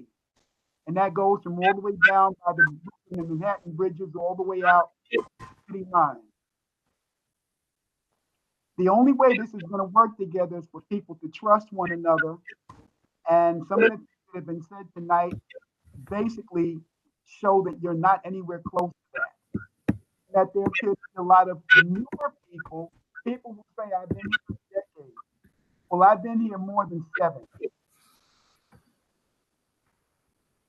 If you're not willing to work with everyone, then Gibbs' point is correct. The developers and this big money has always been big money are going to be the ones that win. All of the development that's downtown Brooklyn now, all those skyscrapers were being talked about in 1967, 68, and 69. Every single bit of it. And I have people who taught me that. And I've lived to see it take place. So if you want to preserve this community, you all better hand together or you'll hand separately. I pulled that out of somewhere in history. I'm done. Thank you. Thank you, Mr. Atkins. Kaja, I'm going to presume that your raised hand was not a lowered hand from previously speaking. And I'm going to ask Princess if she has something additional to say. No, I don't. Sorry if my hand is raised. Sorry. No worries. Nix, do you have something additional to say? Yes, I actually do. Just to give. It's not, that we are trying to work against each other, but the way, and I've been actually like prior to COVID at the community board meetings on Classen Avenue, and it was always just very for newcomers. Like we are talking about people to hopefully join the community board to be heard. Let's be colorblind. And people, we just want people to come and raise their concerns, their ideas, their needs, right? So I used to come to those meetings at the center on Classen Avenue. And all I really urge CB8, Land Use Committee and CB8 to do is simplify or include like meetings, like for people, help people to understand what on earth you're talking about. Like you feel like if you've worked on this M-Crown for 7 years, yes, bless your heart, you have. I've lived here for 20 years and we know there's change needed. But we need also to step aside from what we've done and reevaluate and also understand that there's a bigger interest. As we said, our petition has almost 800 people. There are people who want to participate but are hesitant to join because to this day, after almost 3 years, and yes, I read through the links I was sent to because I'm a land use committee member.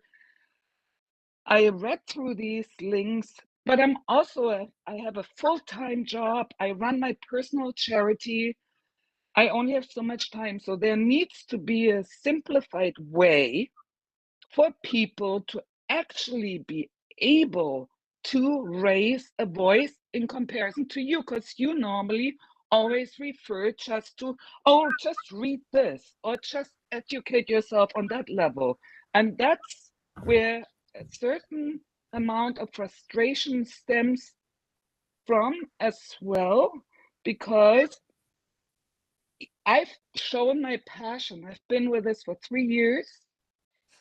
And to this day, just because I have another life and I'm really trying to learn, I get that from people I talk to on the street who would like to be part, that they feel like, ooh, I can't be involved because they talk about R76 or the FAR, or like they talk terms that frustrate right away, that disarms people's passion.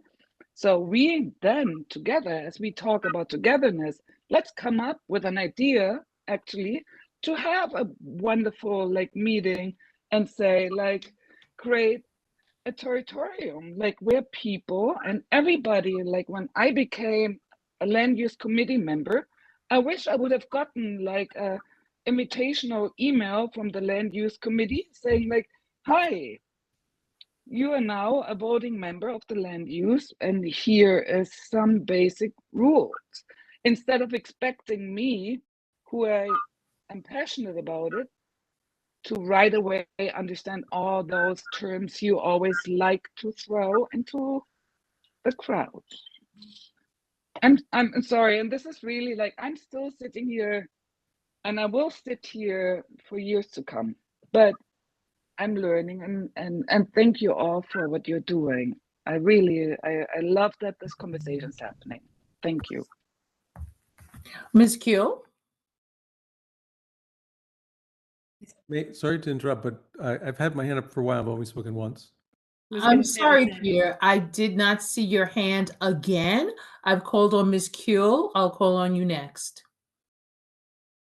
I was just going to make an attempt to see if we can move this conversation back to the original intent, which was how can we all drum up the most support for Councilmember Hudson so that we can pressure the Adams administration to do this neighborhood plan in the best possible way. If we want to tie it to the council votes on Tuesday, we have very limited time. Of course, that's not ultimately a deadline, but I believe it's an important one because the council member being able to vote these two applications down on the basis that the administration commits to a neighborhood plan would be a fabulous success for that. I think everyone on this call can agree on. I think that might merit a discussion if we're going to move to that discussion. So I Gib, don't think you were called to speak on, but I believe it's pretty Aja, I'm quite capable of moderating this meeting. Gib, hold 1 second. Mr. Crashes is next. Gib, you follow thereafter.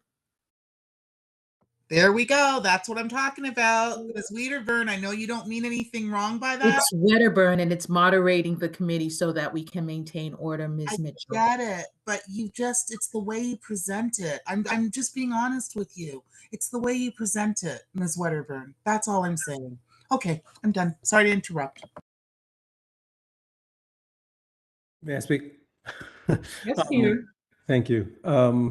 Yeah, I want to actually build on what Kaya just said, but I also want to respond to a few things that have been said before. And I, speaking as one of the people behind the petition, first off, it's been really unfortunate that part of this meeting has been taken up. It's charging the advocates pushing for something, being untransparent, when they don't, people without power seeking to shape and support, shape the response of government, and working, frankly, very much aligned with what the council member has said that she's seeking and what the community board is seeking. I think what this meeting should have been about is how we can advance the cause of a comprehensive plan. Now, in terms of the idea, I just wanted to, and before I want to set that aside for a second, just to say about public dialogue. Like years ago, when I was, I think it was about in 2005, so I was a little younger, but also living on Dean Street in this district, and we had the opportunity to hopefully achieve some improvements for Dean Playground. And working with the Parks Department and with the support of the Community Board, interaction of Parks Committee, Community Board, we held a bunch of public meetings right next to the playground, which is where the conversation needed to happen. And we discussed changes to the playground. And I remember standing at the front, it was in a church, and I remember standing in the front of the space with another person who was moderating the meeting, and doors threw open, somebody walked in down the aisle, strode down the aisle with a dog and said, "Don't you touch my playground. If you touch my playground, I know where you live, I've got a gun, and I'll shoot you down." And it was eye-opening, and there was a reporter there. I think there's a report on it somewhere in the press. So my point is, at the end of the day, good. That was a good, healthy interaction. And this goes to what Robert Callahan said, like, we need to create spaces, because I've participated, and I have to say, moderated my share of meetings. I'm well aware that I've moderated way too many meetings in the community. And we need new faces and new voices in these spaces to change, to affect change. And when it comes to and we need not to be afraid of people in a community, in a public meeting. If somebody is afraid to say something wrong, then that's going to shut down a lot more voices that are right too. So we have to enable people to speak openly in meetings. They have to be able to say what they say. It's great if people speak up and feel comfortable to say something that's wrong, that we know, that people with long-term experience know is wrong. That's how we all learn. But let's return now to how this committee and how we can all, as advocates that are participating in the community, how we can come together and push for this comprehensive plan that we all say we support and we all want to see happen. We have a few days before the city council to please, if you're on this call and you haven't read the petition, I think if you read it, you'll see it may not be perfect, but it's really not too bad. And just take a look at it and help us get it out there, because that's one of the few ways that we can get the community to interact at this point. We definitely need better ways to interact in the future.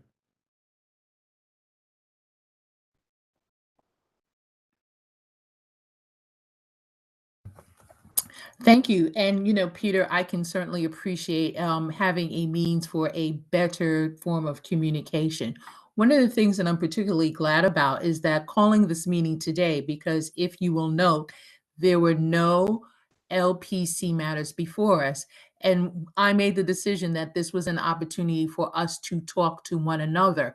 Talking to one another, having to listen to one another is very good communication rather than bifurcating our attentions in two different ways. So, having a conversation is a good thing.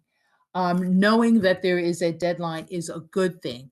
Let's just acknowledge that, the way we've met has significantly changed for COVID. I can certainly speak for myself. I am not happy being in large rooms with many, many people. It makes me nervous. It creates the anxiety that has come from being in the pandemic. And we certainly welcome a multifaceted conversation, and we look forward to collaboratively working together to be able to move, because M-Crown is a community plan, all right? And it does require public realm improvements. And it does require the collaboration of many different areas of interest as demonstrated with a community board.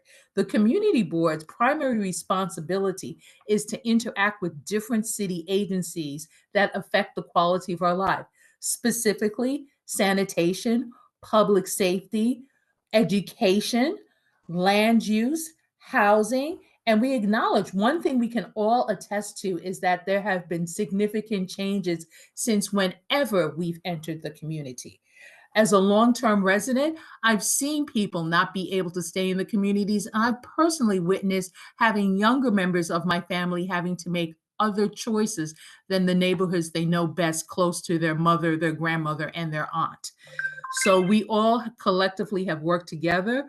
We've been on this call for 2 hours now. I think we all agree that one of the things that we do have to do is to support a plan collectively that will benefit the community and that we will all be able to be heard.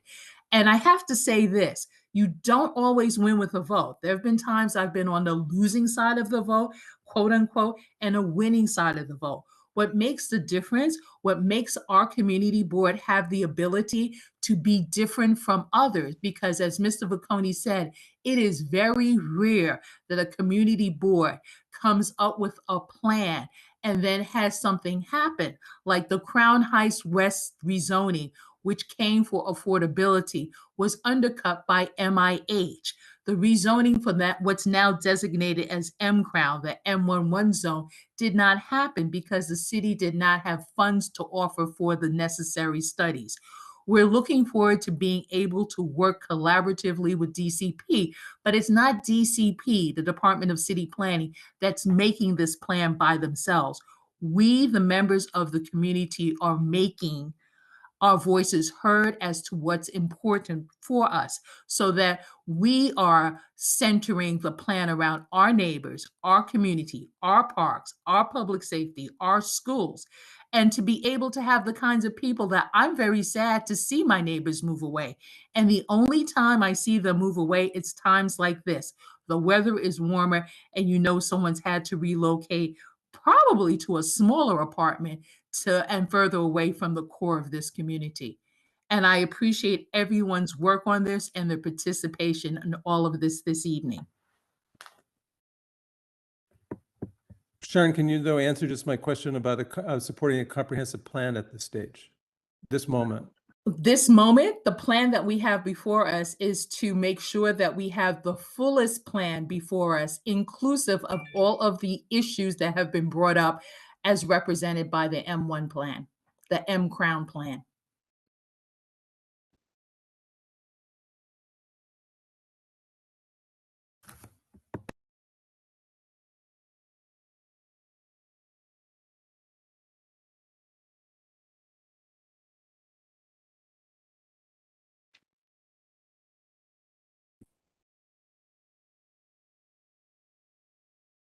Mr. Vacconi, I see that your hand is raised again.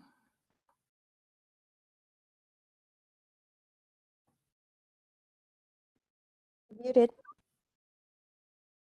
Keep forgetting about that. I think the community board's support for a neighborhood plan is quite clear, and I don't expect anything that's going to happen would make it change. But I just want to point out, and I'm not saying this in a way to be argumentative at all, but I really want folks to think about this for a second. There's been a lot of discussion tonight about displacement.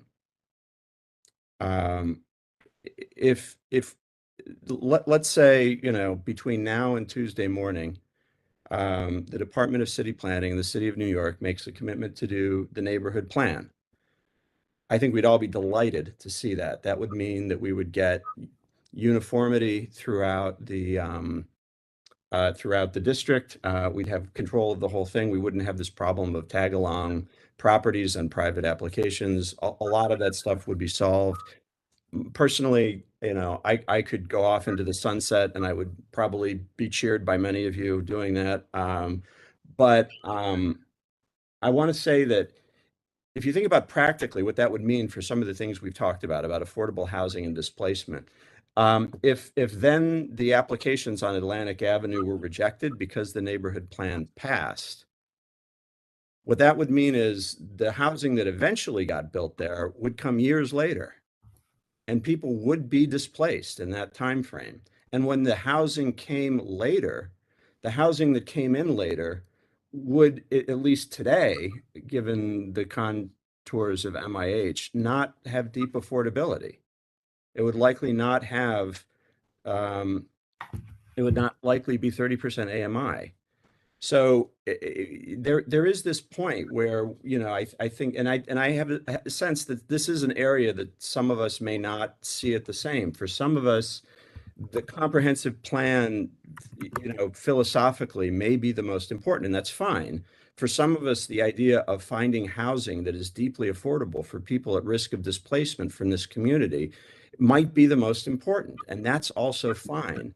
I think we have to be able to understand that there may be differences in priorities among the people on this committee and not begrudge each other that, but talk through it. We had a lot of good discussion tonight. I don't know that we actually talked through what I just said, but the people who may feel that displacement is the most pressing thing and they want to see that dealt with soon aren't bad people. They're not wrong. The people who feel like they want to make sure that the area is planned in a holistic way, and that we have transportation and infrastructure and schools, and we have services for anti-displacement, homeowner protection, good, certificate of no harassment, all of those people who want all those things and want it delivered in one package are not wrong. They're not bad. But we have to be able to sort of have this conversation on a level of facts and philosophy, and not, again, because we think that maybe we don't trust each other, don't like each other, or some other thing. Those are legitimate differences in perspective, and they're nobody's right, nobody's wrong on that stuff.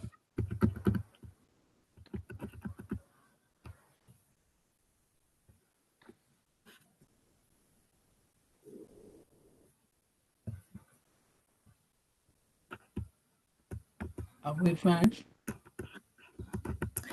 I was giving everyone an opportunity to say something else, but I think we are, Ms. Granville. I want to thank everybody for Sharon, there's giving- plenty of other hands still up, Sharon. This is Peter. I see Desmond's hand is up. Gaja, Princess, and Sarah. Those hands have never been lowered. No? No, Oh, no, no. no, They've my been hand was raised. lowered. Okay, it's up from where I see it. And I will have to say that I am having latency issues, so I apologize for that. I just lowered it again. Do you see it? Let's take a look. Okay, Jack is telling me yes. I'm not seeing it, so I'm going to say it's a latency issue on my part. Okay, and so now I'm raising it again.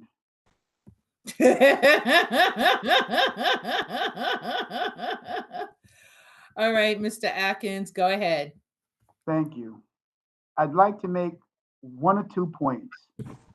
Give is on point, and I see that there's some dissatisfaction from the primary speakers. What I'd like to say is the issue about people being displaced because they are of lower socioeconomic value and they're not able to take advantage immediately of whatever existing housing there is, that existed when Pacific Park first started. And the same promises were made then that the people who were displaced would be able to get in. I heard Gibbs make a very salient point about the philosophy. I haven't seen the petition, and I'd like somebody to email me the petition with these 800 signatures so I could read it. But the point that I'm going to make is there were a lot of agreements made with Pacific Park, and the developers are inexorable. They're like a dreadnought. If the people who need really low affordable housing, I mean, when I say low in cost, If there was a way to push them in the Pacific Park, then that would be a great holding place while they were taking away everything else from other places in the district. But as we discussed 3, 4, 5 years ago, those people are pushed away, and the promise of them being able to have housing is unreal, because people need someplace to live. They need it now, and they don't need to be waiting around for what was promised. And the AMI has always been unreal. And if you're going to talk about philosophy and getting concrete demands on paper, contractors saying that people can have this, then that's the only way it's going to work. And the point about watching the number of people who are living in the community diminishing, and the other facts of society is that I was fortunate. The people who are living here, a lot of times because of the same things that have to do with housing, don't get the education and don't get the jobs so that they can make $85,000, $120,000 a year and be ready to move into these apartments. And then you say, why did that happen? Because the people who are in charge didn't want to give them a chance. I can't fix society, but I'm just stating the basic facts. Thank you, Desmond. Ms. Kuehl? I would like to respond actually to what Gib just said with one comment. The vote on these two developments was passed in, I believe it was November, right? So I think there is no need for a discussion about whether private developments are better than waiting for a comprehensive plan at this moment. This committee has nothing to say about this anymore. And I think we can all now really focus on our primary goal, our plan A, which is how we get the administration to agree to do a comprehensive plan. We all may disagree with you, Gib, on this being a good strategy, and that the urgency of approving these will help the displacement, but it doesn't matter right now. We have nothing to say about it until the next development comes along, and then we can pick up that discussion.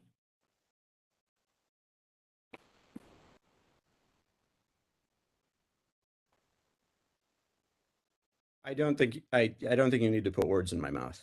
I don't know what you were talking about when you said everyone may disagree with me, but I can speak for myself.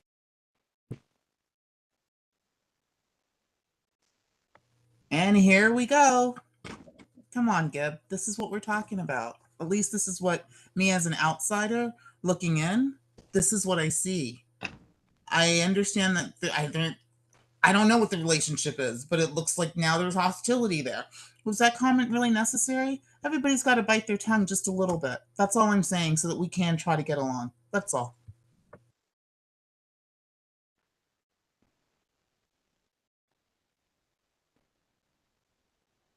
Is Miss Wedderburn still there? I don't know. In the meantime, I guess I was just going to say about this question of displacement. So the Crown Heights Tenant Union is an organization that's been fighting displacement in Crown Heights since 2013, and the union voted to oppose both of these current rezoning applications and the previous ones, and because we don't believe that the affordable housing that is created by these individual applications is sufficient to counteract the effect that these rezonings have on the price of all of the other apartments. So I just wanted to put that out there as the CHTU's stated opinion on these applications that are indeed out of our hands at this point.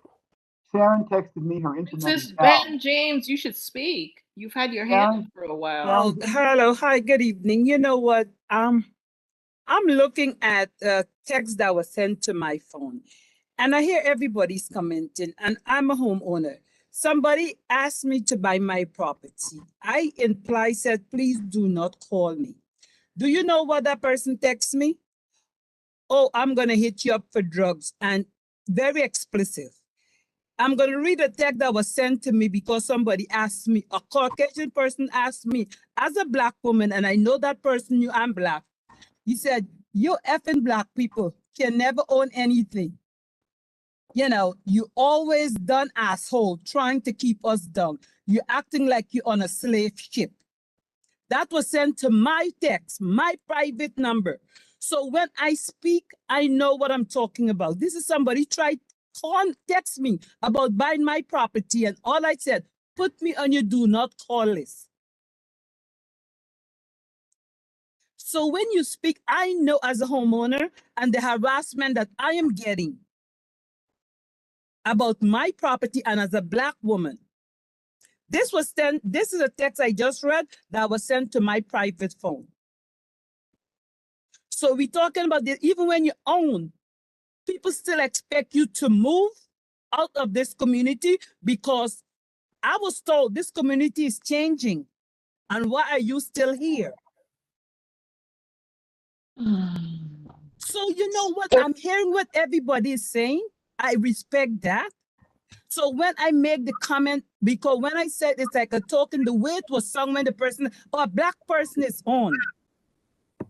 That's why I said that. And I heard what Mimi said. So I'm saying, yes, I own my home, but I am being harassed every day. These are things that constantly are being sent to my private phone. Yeah. So can you imagine if you're a homeowner, can you imagine what's happening with tenants who don't own that space? I know that. Trust me, I have known about my community. So I'm saying, but you know what? Half of what, and I'm going to say something, and I really don't want nobody to take it wrong. But a lot of people on this forum, the space where you're living in, there were people living there before. Obviously, those people who were living there were people of color. A lot of them. So they was pushed out. So that space become available. So if we want to talk things across the board, let's be realistic. Yeah. Let's be realistic, because a lot of the space where you occupy now, they were once occupied by people of color. Yeah. So now that we all want to save Black and Brown has been pushed out years now. It did not just started. It started years ago, and I'm saying I love changes, but really what I cannot stand is the disrespect that changes are bringing. Changes are good, but the disrespect that changes are bringing. I remember I went to, I think it's called 1 Mile on St. John. They were talking about the changes in Crown Heights, and comment that was made by somebody all the way from the Midwest about Black people and people from the Caribbean. And this is documented. So maybe I can speak about it. Like I said, I know what I'm going through as a homeowner, and I know I'm speaking to a lot of people of color in my neighborhood. I've been part of running the community board meeting when it was being held at the Albany Daycare Center. And I wasn't even a member then. Center. And I wasn't even a member then. So I watched neighborhood changes, but what I'm saying, and I'm going to say it again, is the disrespect that the changes are bringing. That's what I'm having a problem with. Right. You can come to the table, yes, and I can have a discussion, yes. My voice is loud. I'm a woman of African descent, so I'm not yelling at no one, yes. I'm passionate. When I speak about with a passion, yes, my voice would raise. And when I said tonight, and I'm going back to the comment I made tonight, I felt when that person, a Black person is on, the way I received it, that's why I made that comment about a token. I understand that, yeah. And the way it was said, I don't know if I'm the only, yes. That's why I make that comment. No, I agree with you. I agree with you. Because I'm African American, I cannot speak for all Black. One of the things I say, I'm a Black Caribbean person. I cannot speak for Black American. I cannot speak for all the Blacks in this place. I can only speak for myself. Right. And I'm saying, yes, if the group wants to come, yes, come. And for me, I remember when we had this discussion, we should meet off the chat and talk. Nobody reached out. I was part of that group when that comment made and the chat being disabled. And if whoever on this place wanted to meet out to all the members, you can reach out to Ms. George and ask for our email, and she would have given it. So if you really wanted to include, be inclusive, you could have find a way to reach out to us and include all of us. And give us that chance to say, yes, I would like to be part of it, or no, I would not like to be part of it. But that opportunity was never offered. Right, but also and that's how I feel. Princess, Thank you. I also wanted just Boy, it sounds like I've missed a lot. I'm back. Yes, I Mimi, I'm see- listening I to see you. Princess, Okay, we'll talk you, are we on? Can we move on to the other Yeah, hands we can move raised? on. Yeah, I was just talking about something that was sent to my phone, very disruptive and very nasty about buying my house and being a Black person of color. I hear you. I know your pain. So Gib, I know I spoke to you recently. I'm going to call Jack, Nix, and then if you have anything to say, Gib, you can close. Jack? Sorry about that. Mine's going to be really quick. I just think that community outreach is really important. Really, the like 2 weeks I spent just on like my free time handing out the flyers for the petition, which I know is like in question, but what I learned more about the petition was that people are interested. They do want to participate. They might not have time to be members. They might have time to join one meeting a month or one meeting a year or whatever. They are interested. And I think that outreach is really important because like I'm looking at my screen and there's a bunch of white faces here. I get that. And I think that simply going out and talking to people and saying, here, do you want to join the community board land use committee? This is what you can do. It doesn't take much time. It's important, and I'm willing to do it. I'm absolutely Jack, willing to that's do it. not true. It takes lots of time. Oh, I mean, it doesn't take. I can do it on my free time, is what I'm saying. I didn't mean. I didn't want to take away from that. I can do it that part of on my free time. Kind of sort of teasing, but I hear you. It takes lots of time. Then that's part of the reason why more people aren't engaged. Nix? Sorry, I get what you mean. I'm sorry. We were talking. No. We're not offending each other. Just a comment. It's like, oh no, it takes a lot of time. Nix? Me too.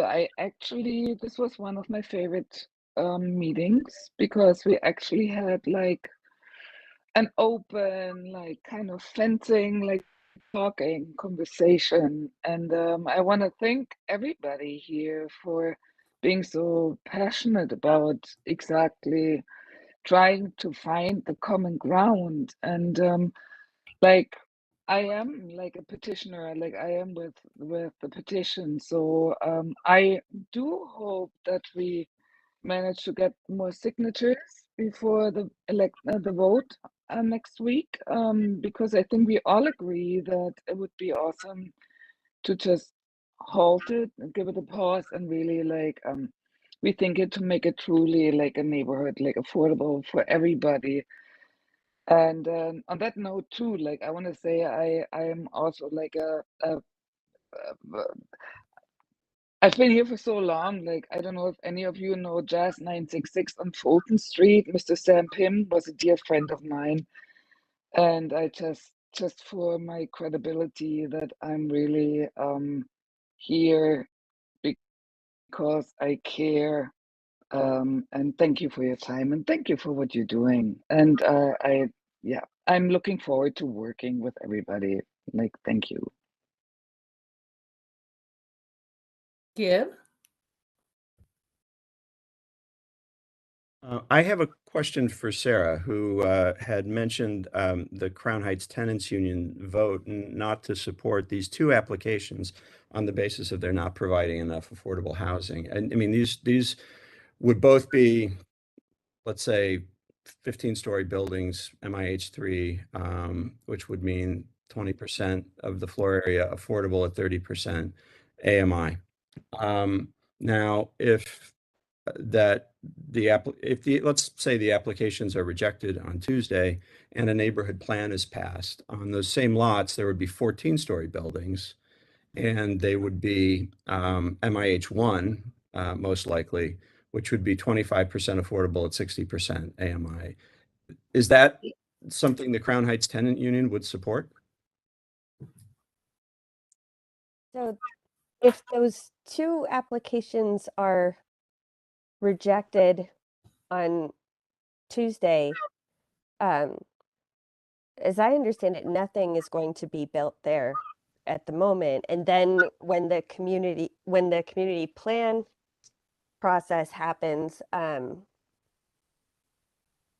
that point, I mean, a lot of people have criticized MIH, even a lot of the incoming council members have criticized MIH as being insufficient to meet the actual needs of what the most at risk of displacement tenants need. And community planning does take time, and it is entirely possible that the council is going to pass something better than MIH that could then be involved in what the community plan ends up being. So, the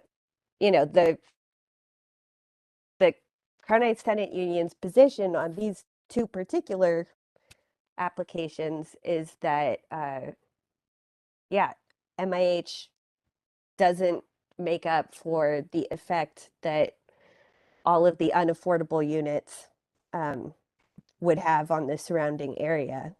So what, from the perspective of CHTU then, what would be necessary for you actually to support a neighborhood plan? I mean, MIH is going to probably, I can't speak for the entire tenant union, but a change to MIH would most likely be necessary. And do all the petitioners feel this way as well? Do all of you feel like you will support a neighborhood plan, but it would require a change, an unspecified change to MIH? Is that an opinion you all share? Because that's kind of an important question. Okay, so wait, though, Gib, are we changing this meeting now to? No, this is actually the meeting I think, at least I would like to have, which is I really want to understand what your position is. Right, but I understand you want a neighborhood plan, but just a neighborhood plan itself doesn't have enough detail in it to help us really understand where each other are coming from. Absolutely, but at 8:43, when Ms. Wedderburn, was about to close, are we going to open this up and? No, it was a straightforward. It was a straightforward question. I'm just saying, are the people who are putting forward the petition for a neighborhood plan, is that basically assuming other legislative changes must happen in order for them to accept and support that neighborhood plan? That it's not a neighborhood plan. You're not advocating a neighborhood plan that's based on the current landscape of affordable housing programs. You're also anticipating other programs that haven't been enacted into law yet and haven't actually been proposed. So just to clarify, the petition was asking for a neighborhood planning process, and a process would involve incorporating far more input from far more people than are on this call at 8:45 in the evening. I mean, the point is that the plan that gets made is the end result of discussions with way more people. And, you know, if I were to say personally what my fantasy of the plan would be, I'm just one person. And, you know, while I think my opinion is great, But is it safe, I is it safe to say that the current landscape of affordable housing programs is not acceptable to the sponsors of the petition? Can I just speak? I sponsors of the mean, petition want to hear from more people. I don't know. yeah, I think that what Sarah's saying, Gib, is that we don't have an end sketched out. We have a process that we're proposing, and I'm trying to support. And if any of, and what Kaya said earlier, and this has been the theme of the whole conversation here, is that we seek consensus, that we all learn to support each other. So to suggest that, the Crown Heights Tenants Union's position might not change, or that the North Prospect Heights Association, which maybe has more of a history of supporting infrastructure, is on the other hand not going to draw a hard line because there isn't an improvement to MIH. I mean, how do you want us to be fortune tellers? We can't be. Well, we can no, only just say that we're trying to build a conversation that collectively reaches a point where we have consensus. But this And I is feel one- like, okay. and I think that one of the things that we're trying to do is inclusive. Like, we're trying to bring as many people into this conversation as possible. We're trying not to start a process with a conclusion already predetermined. But So I think I certainly, appreciate that, Peter, one of but the key what parts of this is just is if not the centerpiece. In fact, I'm thinking everything that MPHA has said is that displacement is the central thing that needs to be addressed. Okay, so I've heard that, but Ms. Kuehl also made a pitch for people to support denying these applications in favor of a neighborhood plan. But I'm sorry, but the aspects of that neighborhood plan are important. And if it depends on additional legislation being passed in order to gain the support of the folks who are asking us to support other people to support your petition, I do believe that you owe it to all of us to be clear about that, to state that that your petition envisions other things that aren't explicitly mentioned inside of it, and that's what you support. I mean, we really need to understand that. I'm not trying to browbeat you, but that's not a trivial point. We need to understand it if that's how you feel. I think Peter just explained it. No, not what I just said. I think Can it's we work on the Crystal Hudson stuff and the votes and the petition so that we can do what's immediate and prioritize that, since that's in a couple days? Can we get that done? Because well, we're going in circles. And I would also, just to build on what Karen just said, I mean, the question you're asking, Gib, is not just for Sarah and for me, it's for Crystal Hudson, the council member. No, it's not her petition, it's yours. This question is for you, and you do have a Wait a second, responsibility. Gib. This is not our petition. This is a petition of 800 other people. No, It's they not didn't just write our it. They signed it, but they didn't write it, and they're not asking the But other they people on signed this it. call to sign it. They signed it with support. So wait, like I'm sorry to interrupt. I'm sorry to just jump in, but I had to, guys. This is not our petition. I didn't sit there and just go, oh, I feel like, let's have some affordable housing. No, this is a response, and this is what I've been trying to get through to you. This is a response to what the community is saying. This is a response, not the community board, which is what we're sitting here with now. I am talking about boots on the ground, people that are being harassed by their landlords, homeowners like Princess. This is in response to what they are saying. So it's not about the petitioners. It's not about us. We're not here to make the plan. We're here to bring people in who have a part of this, to have some agency and to advocate for their voices to be heard in the plan. So when you ask a question, 1 second, Gib, when you ask a question like this, you're putting it on a handful of people to make that decision for others. And that's exactly what you were doing, or it felt like you were doing, which is what created this whole situation in the first place. Guess what? We're not walking down that same path. We're going to include people.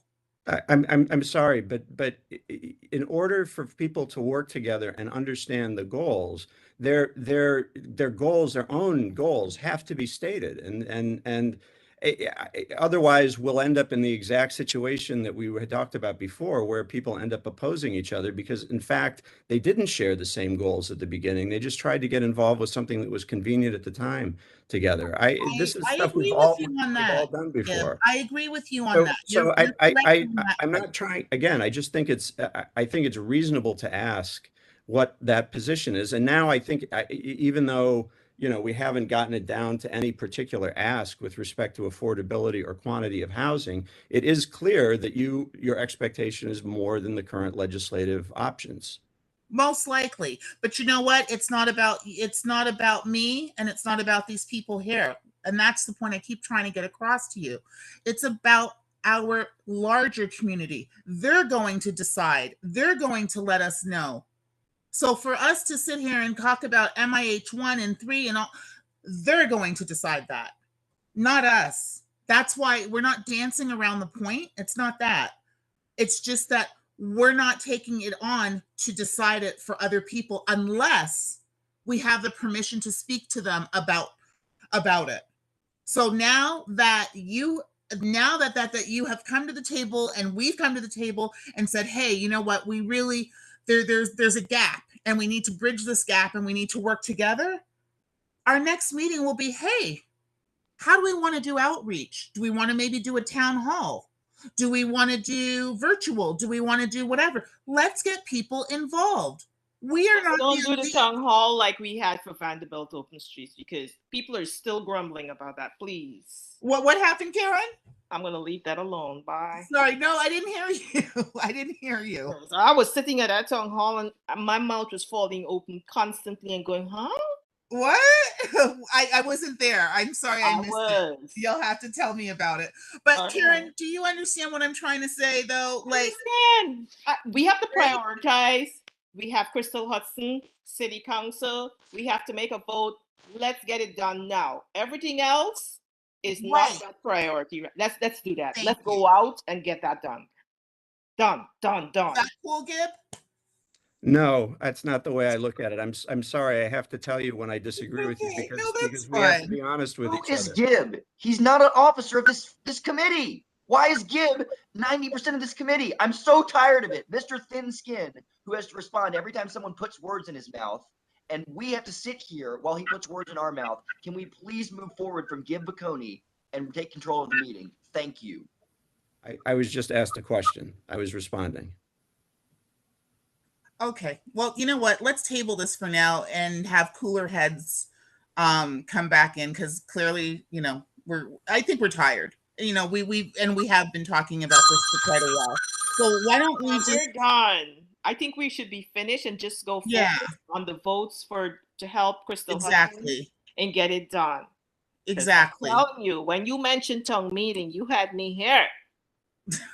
I'm going to talk to you about that. And then, but anyways, though, it's good though. We need to come up with a different way then. Even if it's not a town hall, then let's figure something out. That's all I'm trying to say. And that's what I think that the petitioners are saying in general. We just want to work together and figure something out so that voices are heard. That's it. That's it. It's not about some petty meeting, and I don't even know what you guys are talking about in November and all that. No, it's just about having people's voices heard. That's it. That's it. I think our petition is just to back up Crystal and give her some community buy-in to say, like, look, the community is here for what you think. Absolutely. I agree with that. I agree with what you're saying. And this is why, if we can get more support for Crystal, let's go do it.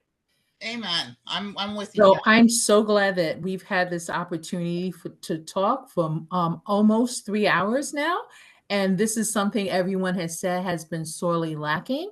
So we have not reached a definitive decision about anything, though we've had the opportunity to talk to one another rather than at one another. And what we can say is that we definitely have common interests, but we definitely have different methodologies by which to reach so. So as a meeting that's not adjudicative, has been here for a while, I would like to close the meeting. Before we do, sorry, Ms. Wedderburn, I'd like to say thank you. Thank you so very much for letting us have some of that time just to have a dialogue without it, being moderated in any way. I jumped in when I wasn't supposed to. I'm not apologizing, guys. Sorry. But anyways, I'm just saying, though, it was nice for us to just have a free flow, whether or not, we all agreed on everything. It was really nice. And I so appreciate it. Thank you so much for hearing us, Ms. Wedderburn. And yeah, big claps to her, everybody. Good night. Night. Good night. Okay. Thanks again. Good night, everyone.